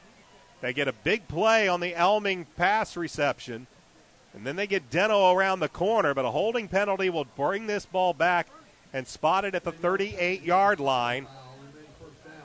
And it will be 1st down and 20 for the Mavericks. Phillips will bend under center. He'll pitch it to Deno, looking for some room around the right side. Stutter steps, now tries to cut it back and cut it right back into Avon. As coming away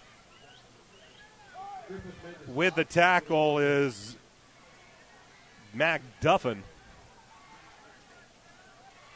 Deno had a little bit of room around the right side, tried to cut it back in and ran straight into Mac Duffin, and Mac stopped him right there after a short gain. The ball will be spotted at the Oriole 37-yard line. It'll remain 2nd and 20, so no gain on the play.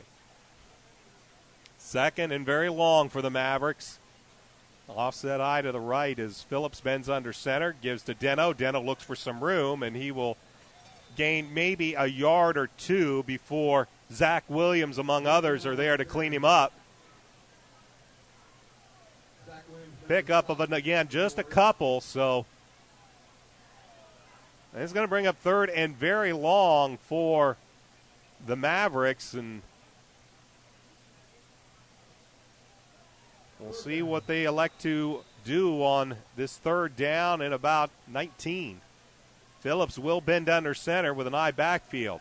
Here comes the pressure, flings it out. He has Elming. Elming at the 30, but he will be brought down. Nick Handlin on the tackle for the Orioles. It's going to be a pickup of maybe 8 or 9 yards, but it's going to bring up 4th down and about 8. So Handlin with the tackle, and they're going to bring in Jake Shake for a field goal of 43 yards. Ball slightly on the left hash.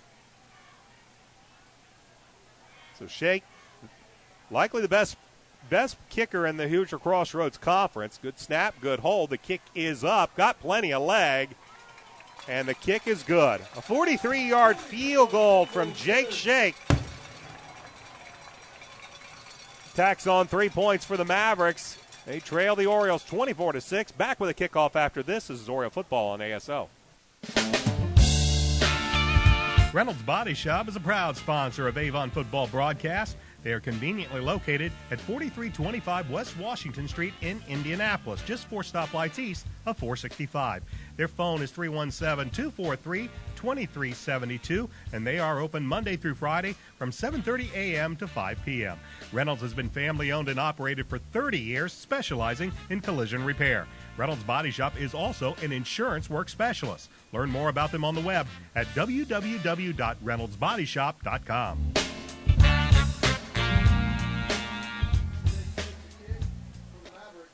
Mavericks have to settle for a Jake Shake field goal after they had Nate Deno's touchdown run wiped off the board due to a penalty, and they trail 24-6. Shake with a kick, and this one's going to go into the end zone, and the Orioles will start this drive 1st and 10 from their own 20. The Mavericks with some offensive spark on that last drive. They get the big long pass play to Blake Elming, and then Deno with a nice run around the left side that gets called back due to a holding penalty that wiped 6 points off the board. And they end up settling for the 43-yard Jake Shake field goal. They trail 24-6 as the Orioles back out onto the field. Brandon Peters will bend under center. And the give is to Dave Shaw. Shaw with some room around the left side. Still running, and he'll take it up to about the 25-yard line and pick up a 5 yards on the play for David Shaw. Once again, good hard running by David Shaw and Derek Tennant tonight. Andrew Griffin, though, especially in that first half, he was bringing down rockets from Brandon Peters.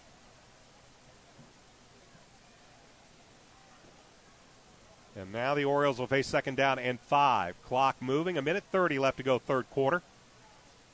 Mavericks show blitz. Here's the give to Shaw. Shaw will not go anywhere as he's going to be met in the backfield and brought down.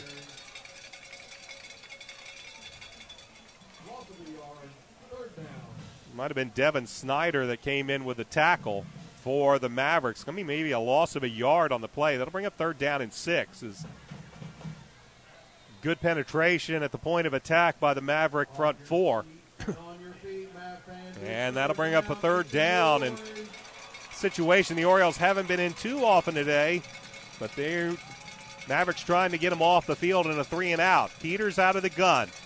Here comes Harper on a blitz. And it's batted up in the air, and it's Caleb Harper that got a hand on it.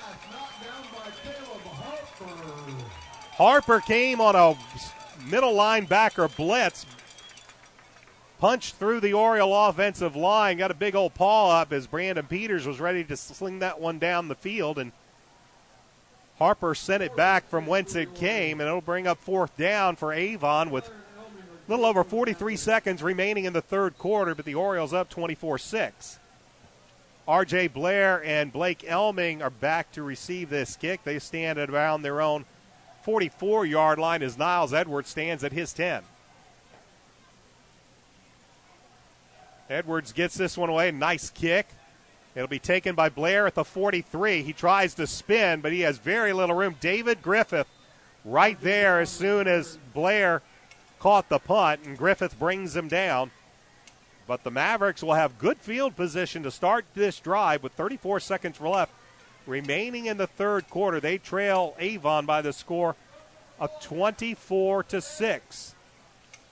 Brian Scott with you from McCutcheon High School. Final road game of the season, of the regular season, I should say, is got some the officials huddled up. I think they were checking an Avon player's equipment. They have yet to mark the ball. And now they'll spot it at the 45-yard line. So 34.7 seconds remain. 24-6 is our score. And the Mavericks have the football. They'll send two wideouts to the near side once we get ready to spot this ball and get everybody, all the officials ready, as Aaron Phillips will bend under center. Phillips pitches. This is Deno. Deno looking for some room, slips and falls. Penalty flag. Deno slipped. Chad Skaggs made sure he didn't go anywhere else. And let's see what the penalty. The penalty might be going against Avon. Let's see.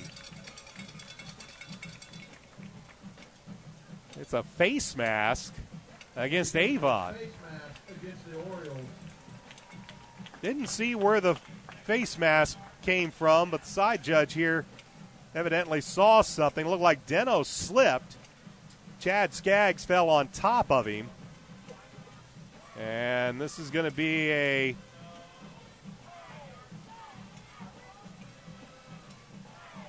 five-yard penalty, which is not marked off properly.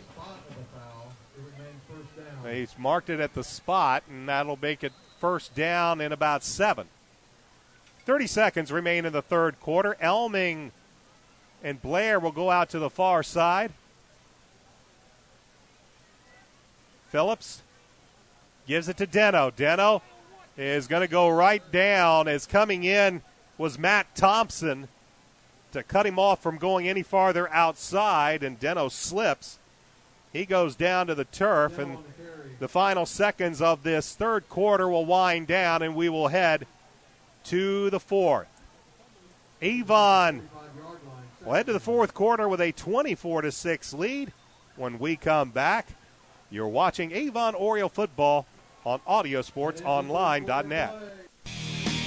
Tune in to xrbradio.com every Friday at 5:30 for the McDonald's Hendricks County Sports Show. Join me, Brian Scott, for a full hour as I interview coaches and student athletes from Brownsburg and Avon High Schools. You can also watch the taping in person at a McDonald's near you every Wednesday night. Check out the McDonald's Hendricks County Sports Show broadcast page at xrbradio.com or audiosportsonline.com for store locations. If you're a business owner with or without employees, you're probably wondering about your payroll. Is it being prepared correctly? Are the right amount of taxes being taken out? What about child support, workman's comp, auditing, unemployment, Social Security, local taxes, payroll deductions? It can be a bit overwhelming, but we've got the answer for you. The Payroll Department Incorporated. We'll take care of all those payroll headaches and manage any unique deductions that apply to your company. We offer several ways to submit your payroll and provide you with customized timesheets for reporting. The Payroll Department Incorporated, located at 701 North Green Street in Brownsburg. Fourth quarter, not ready to get underway. Brian Scott with you from McCutcheon High School in Lafayette, Indiana. Avon with a 24-6 lead over the Mavericks. Mavericks will be facing a second down and 10. As we switch ends of the field, with the Mavericks now moving left to right. Nate Deno has gotten a few carries but has slipped on his past couple of runs. And now the Mavericks find themselves in a second and 10. Aaron Phillips is under center. They give us to Deno looking for some room and not finding it. Mac Duffin there on the tackle for the Avon Orioles. And it's going to be a loss of about a yard as Duffin got into the backfield and chased him down. And it'll bring up 3rd down and 11. So Avon once again doing a fine job on the rushing attack by the Mavericks. The Mavericks did get a nice run around the left end in the 3rd quarter that Nate Deno from about 28 yards out. But it was that touchdown was called back due to holding. As Phillips will bend under center, 7 seconds remain on the play clock. Phillips. It's a reverse to Deno, who had lined up on the right side, and he slips again. Chad Skaggs was in coverage. Also coming in for Avon was Rashawn Brent. But as Deno made his cut, he slipped once again, and this is a big loss back to the 37-yard line, where it will be 4th down and 17. Jake Shake back to punt. David Griffith puts his heels on around the 25-yard line. Shake will stand at his own 22.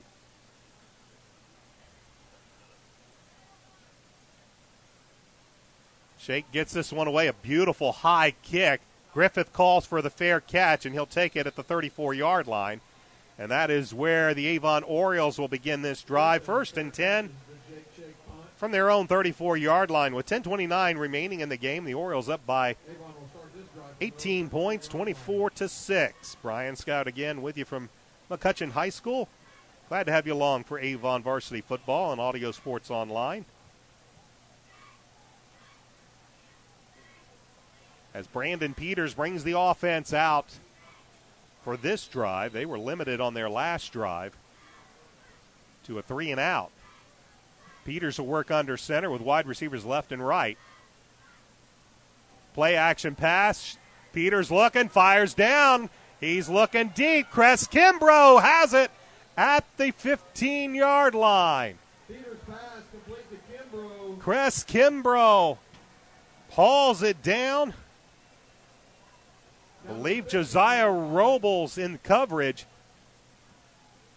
But it was a big pickup as they'll take it all the way down to the 15-yard line. Peters to Kimbrough. They hook up, and the Orioles are in business. 1st and 10 from the Maverick 15. That's just a matter of Kimbrough outrunning the coverage in man-to-man, and Peters delivering the ball. They will go unbalanced line to the left as Peters bends under center. The pitch is to Shaw. Shaw looking for some room around the left side to the 15, and he'll finally be run out of bounds near the 10-yard line before Landon Moffitt is able to push him out of bounds. They'll spot him at about the 11. They'll spot him at the 11-yard line. It'll bring up 2nd down and a long 6 yards to go for the Avon Orioles. Clock shows 10:07 remaining in this 3rd quarter. A 24-6 lead by Avon. Once again, Avon will go unbalanced left. Nick H. and the lone wide receiver here to the left. Peters will bend under center. The give is to Shaw. Shaw right up the middle, takes it up the gut, inside the 5, down to about the 3 or 4, and a penalty flag thrown late. This might be a taunting or some type of other penalty. And it doesn't look like it's going to go well for McCutcheon.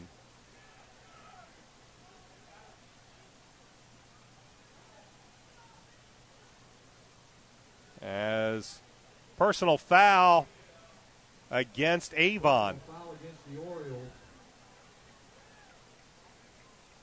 Not sure if that's a dead ball or live ball. The official didn't. If it's a live ball, it would be 1st down, but they'd mark it back. And evidently it was a live ball personal foul, so wipe off the run. They'll spot it back at the 18-yard line when it will be 2nd and 13.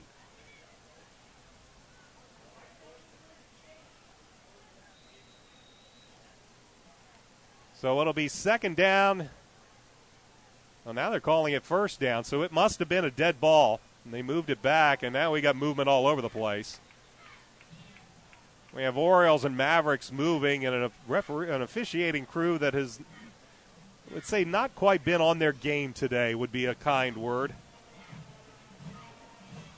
And the penalty will go against Avon. They'll call it a false start, and that's another big penalty for the Orioles.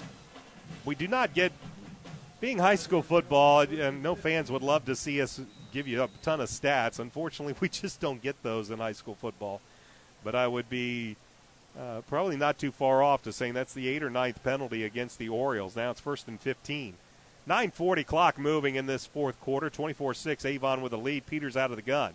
Flank left and right, takes a snap, rolls to his right, looks downfield, fires, has Kimbrough in the end zone, but overthrows him. Kimbrough had a step on the defender and was open in the corner of the end zone, but Brandon Peters' pass is long. And that'll bring up 2nd down and 15 for Avon.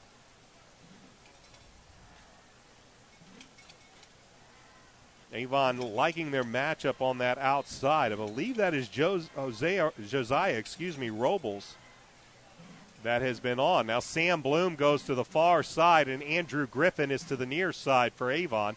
Peters will now work under center.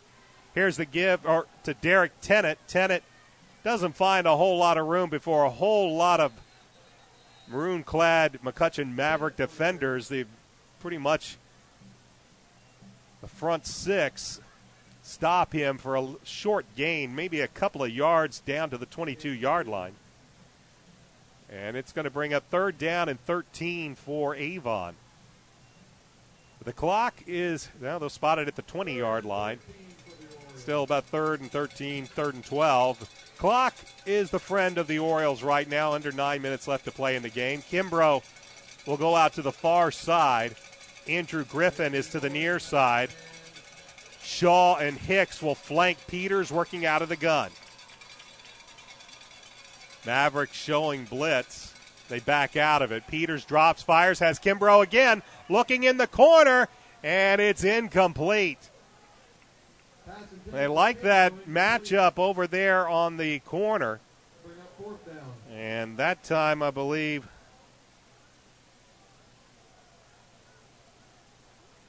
it might have been John Bonaguro in coverage there of Cress Kimbrough, as Peters once again looking for Cress on that play. And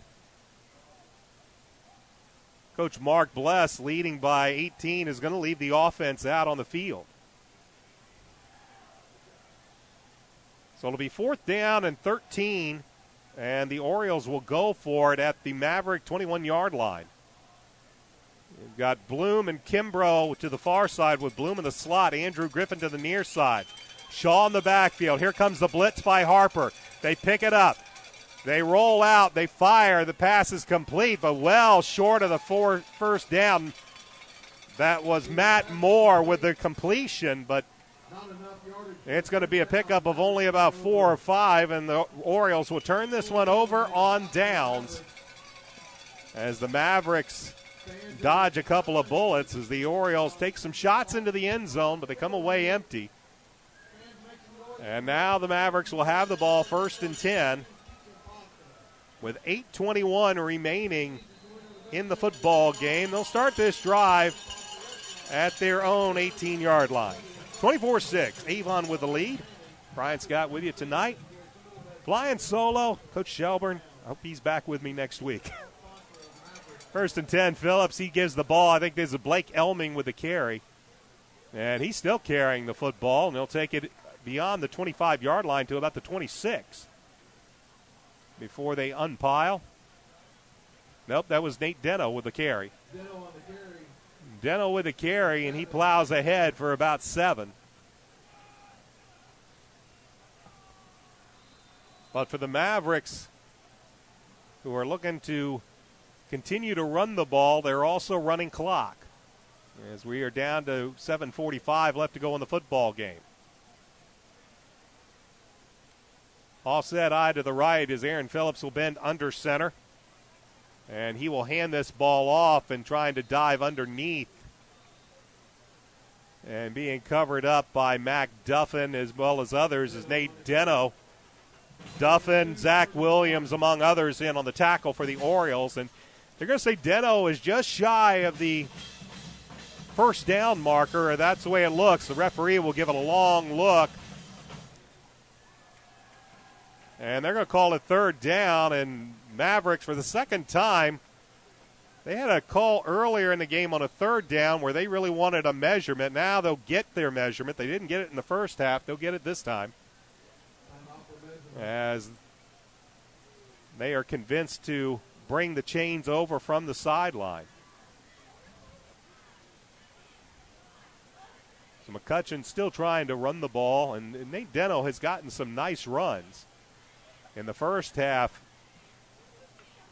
it was the Mavericks using Deno primarily out as a wide receiver and trying to throw the ball. In this second half, they have devoted much more of their offense to the run. But trailing, as I mentioned, by 18 points with 7:26 left to go in the ball game, they need 3 scores. They'll need to get the lead. This time Deno will line up as a wide receiver here to the near side. Beeler and Elming in the eye, and they'll try to, it'll just be a keeper, and they'll try to plow it forward. And this will be an interesting spot. They just need a short amount, and they'll give him the first down. So Phillips, on the quarterback keeper, is able to get it across and move the chains.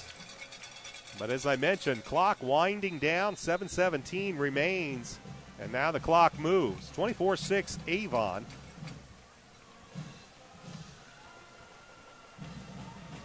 As they break the huddle and send 2 wideouts to the far side.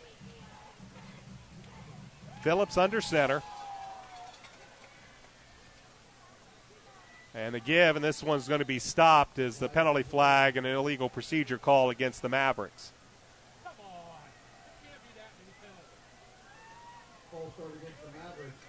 These officials are going to need to a hefty laundry bill today with these yellow flags, because they have been out on the ground frequently for both sides. This will back up the Mavericks 5 yards to their 24-yard line, where it'll be 1st and 15, and the clock winds once again. Deno and Beeler in the eye behind Phillips, bending under center. Wide receivers to the top. Orioles will show a 5-man down front. Orioles show blitz. They give us to Deno, and he's going to plow ahead for a couple of yards. Mac Duffin, among others, on the tackle. Zach Williams also there for Avon, as Deno just tried to submarine under the line. He'll pick up a couple of yards, but that is all. And that's going to bring up second down, and about 12, 13 yards to go for the Mavericks. Mavericks, no sense of urgency by McCutcheon. As Deno will go to the far side. He'll be joined by R.J. Blair. But the pitch will be to Elming, looking for some room, and he won't find a whole lot of it, as Elming will be brought down by Nick Handlin. Handlin coming up from his cornerback position, saw that coming and knocked Elming out after a gain of maybe only a yard or two. It's going to bring up 3rd down and 11 for the Mavericks. Good pursuit all night long so far by this Avon defense. We've seen Mac Duffin and Joe Belding all over the place. Zach Williams has been everywhere. The Orioles outside linebacker, along with Matt Thompson. Gabe Laxton has done a very good job in coverage, and he's going to be matched up at the top of the formation with Nate Deno. It'll be 3rd and 11 as Phillips drops back to pass, fires it up. He's looking for Deno. Deno has a step. He's got the ball at the 30, 25-20. Laxton's can't catch him, and Deno is in for the touchdown.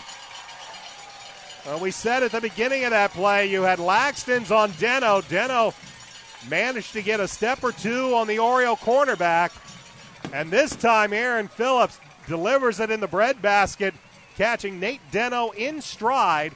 Deno takes it the rest of the way, And that will be officially a 71-yard touchdown reception from Aaron Phillips to Nate Deno. Jake Shake on for the point after.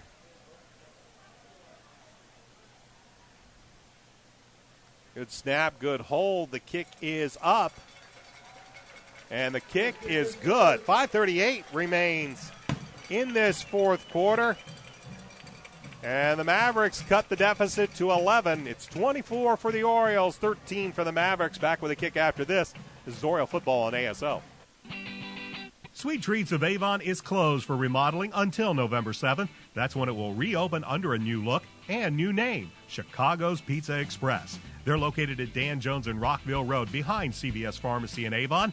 Find out more on November 7th when Sweet Treats opens up as the new Chicago's Pizza Express. Same great owners, but a whole new look and new menu. A 71-yard touchdown pass from Aaron Phillips to Nate Deno have narrowed the deficit to 11, 24-13. Still a two-score lead for the Orioles, and we'll see if they Mavericks elect an onside kick here with only 5:38 remaining in this football game. Remember, in high school football, you can no longer, and you can't do it in college either, you can't overload one side. Shake will put a foot into it, and it's an onside kick. It dribbles, ball's loose, and the Orioles fall on it. Just a little short dribbler. And Avon comes away with a football, as did not see the Oriole that fell on it. But it was recovered over there on the right side by Avon, and they'll have it 1st and 10 from their own 49-yard line. As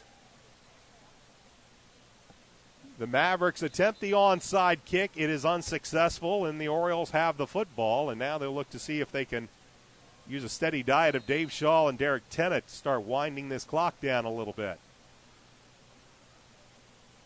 It will be Brandon Peters bending under center. It is Shaw in the tailback. He'll get the ball, looking for some room on the left side. Turns the corner to the 50, to the 45, to the 40, 35, and finally run out of bounds. Alex Nickerson managed to make Shaw run out of bounds. But once again, Yellow Laundry is on the field, and once again it's a hold against the Avon Orioles. Flag is spotted at about the 38-yard line, so it'll still be 2nd down and roughly 7 or 8 yards to go after the penalty. Well, Coach Mark Bless on the side of the Orioles sideline, just, I'm sure, a little incredulous at this time. And they'll spot the ball at the 48-yard line. It'll still be 1st down, but it'll be 1st down in about 7. So wipe off the run by Shaw, but keep the clock moving. This time Peters will work out of the gun.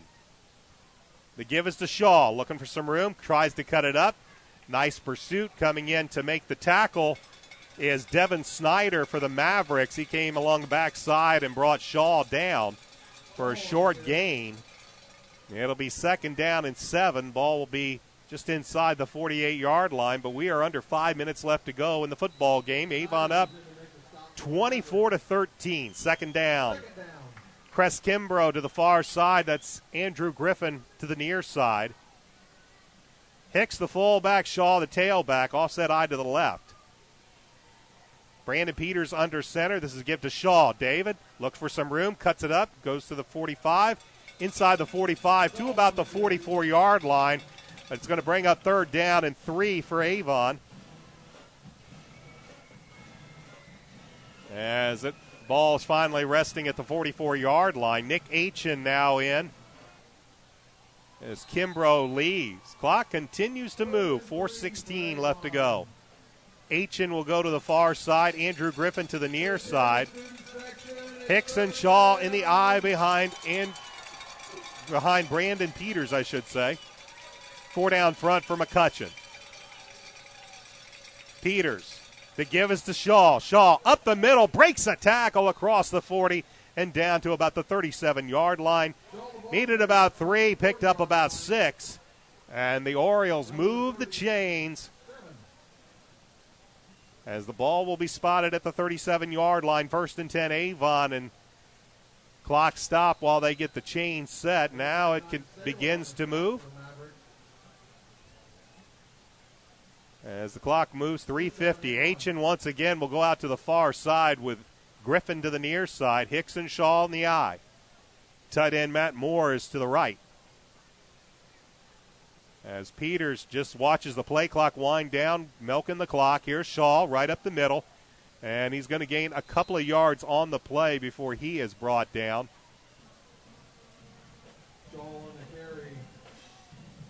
Several Mavericks in there, but Shaw gains a couple, but the clock continues to make its march down to the 3-minute mark. 3:15 remaining in this fourth quarter. Avon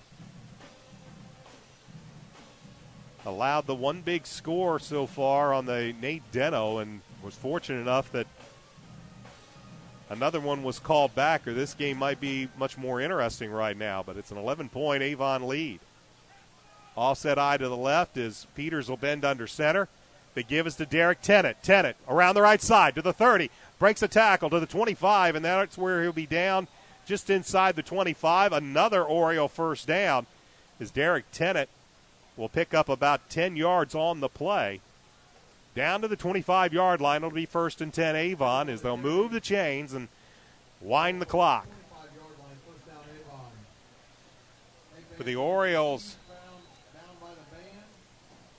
looking to win their 4th game in a row.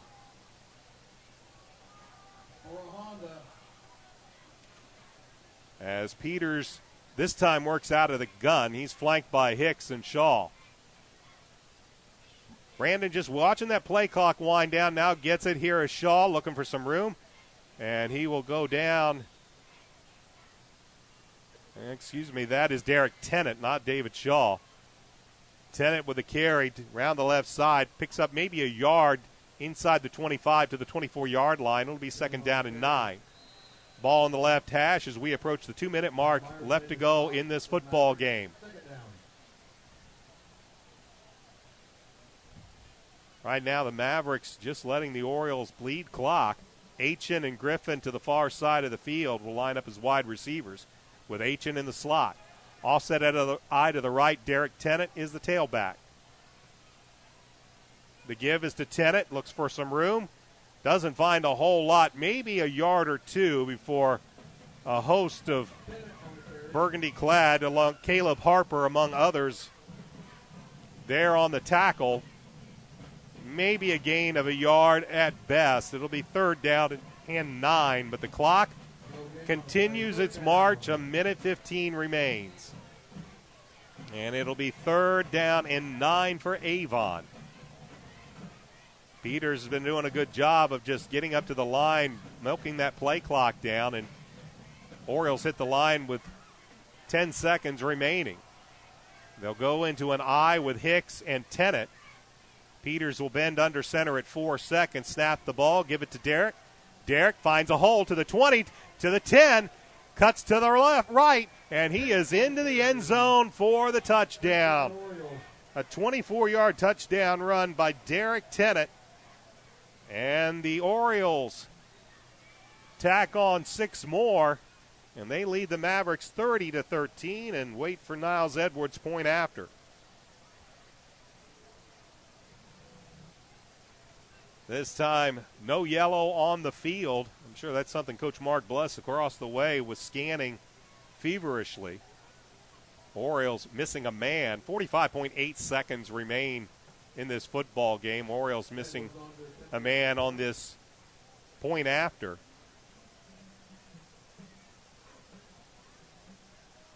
Good snap, good hold. The kick is up. And finally, they say the kick is good.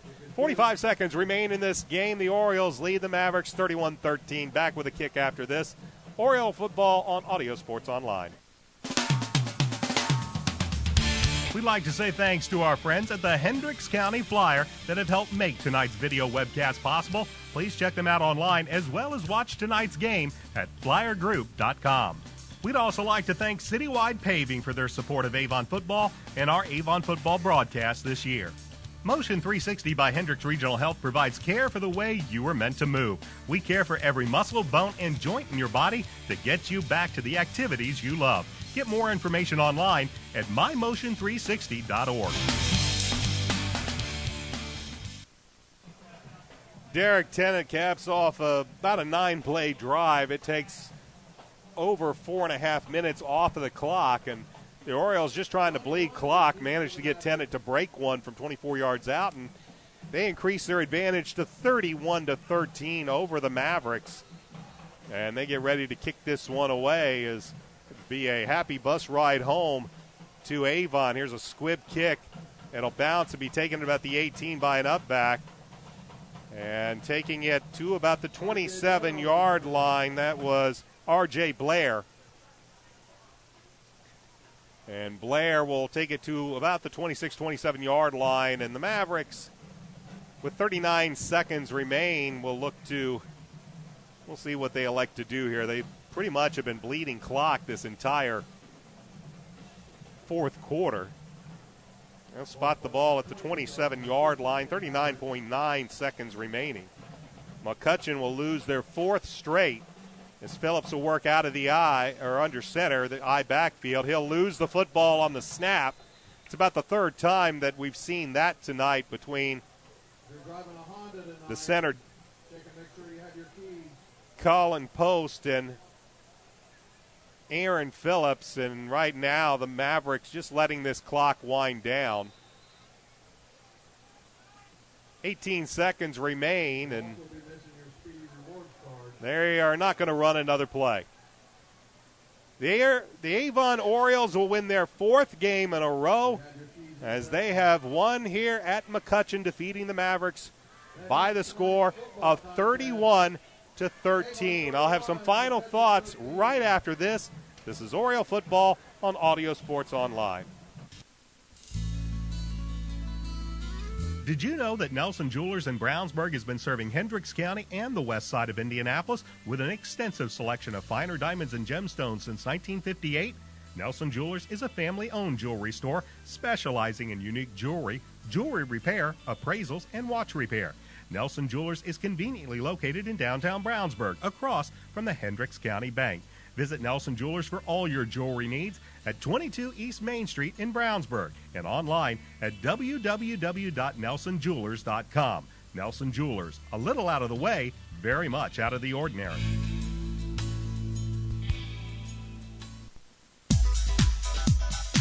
Legends Pub and Grill is located at 1100 North State Road 267 in Avon. They're open Monday through Saturday from 11 a.m. to 3 a.m. and on Sunday from noon to midnight. They're Indy's West Side hotspot, having a DJ and dancing on Saturday nights. For more information, check Legends Pub and Grill out on Facebook or call 272-9040.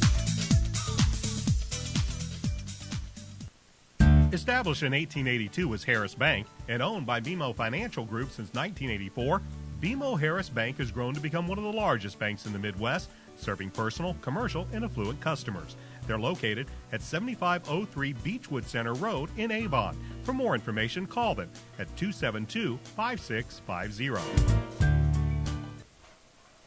The Avon Orioles win their fourth game in a row. They have defeated the McCutcheon Mavericks by the score 31-13. Brian Scott back with you at McCutcheon High School in Lafayette, Indiana. This was a game, once again, pretty much dominated by the Avon defense. They picked up another defensive touchdown. I believe that's the third game in a row in which the Orioles have managed to rack up a touchdown on defense. And while they got some nice runs from Derek Tennant, also from David Shaw, a couple of nice passes from Brandon Peters to Cress Kimbrough, it was still the defense that was the story of this game for the Avon Orioles. And while Coach Mark Bless is going to enjoy that bus ride back to Avon, the one thing he will not enjoy were the turnovers and especially the penalties in this game. If you take a listen to this coming up Wednesday, or if you want to join us Wednesday night at the Avon McDonald's on Rockville Road in 267 for the McDonald's Hendricks County Sports Show. Our guest will be Mark Bless. His co-host Christopher Worley and I will talk to him. I'm sure that is something he is going to lament and bemoan pretty much that whole show, is the number of penalties the Orioles had in this football game. Had a couple of nice runs brought back. They also watched the penalties also work against McCutcheon. McCutcheon had a touchdown run by Nate Deno called back due to a holding penalty. That touchdown, if it stood up, that could have made this a much, much different football game. Avon's able to get a score late here in the fourth quarter to make this game not quite look a lot worse than it probably was, but the Orioles still come away with a 31-13 victory. It was the Mavericks that took the early lead in this game. They got a 32-yard Jake Shake field goal in the first quarter to take a 3-0 lead, but on the ensuing drive, Derek Tennant scored from 4 yards out, capping off an 80-yard drive. The point after was good, and Avon led 7-0. On the very next, after the kickoff, in which McCutcheon handled rather poorly, they elected little confusion on the kickoff return. They had to cover it up at their own 5-yard line, and on the next play, Aaron Phillips trying to hand the ball off to Nate Deno, fumbled the ball in the end zone. McDuffin fell on it, and just like that, Avon was up 14-3, and it was something the Mavericks were never able to recover. The Orioles had Niles Edwards missed a 42-yard field goal in the first quarter, and they were finally able to get a 21-yard field goal as time expired in the first half to take a halftime lead of 17-3. It would move to 24-3 when David Griffith, for the second game in a row, got a pick six. He picked off Aaron Phillips, a 52-yard interception return for a touchdown, and Avon was up 24-3.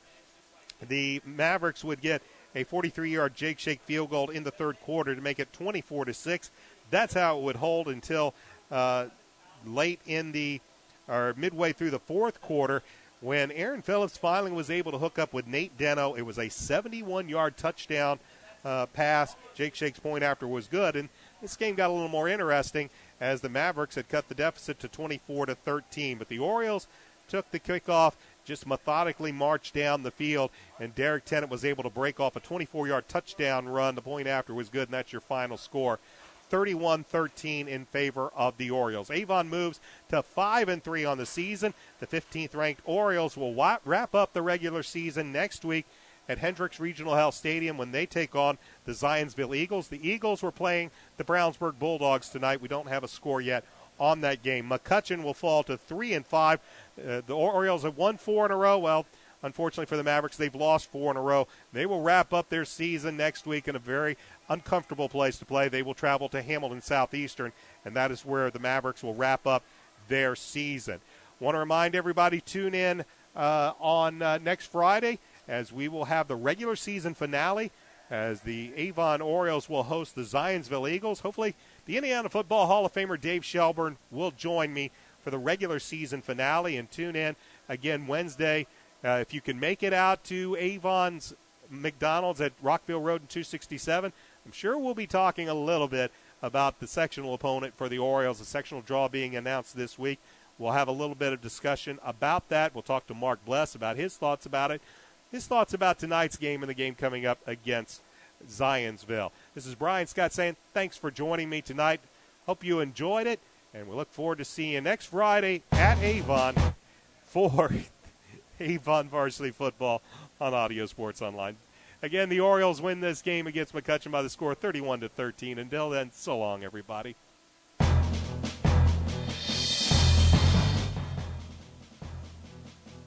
Avon Varsity Football has been brought to you by McDonald's, the Hendricks County Flyer, Reynolds Body Shop, Legends Pub and Grill, McNamara Florist, the Payroll Department, Avon BMO Harris Bank, and Citywide Paving. Avon Varsity Football is an AudioSportsOnline.com production.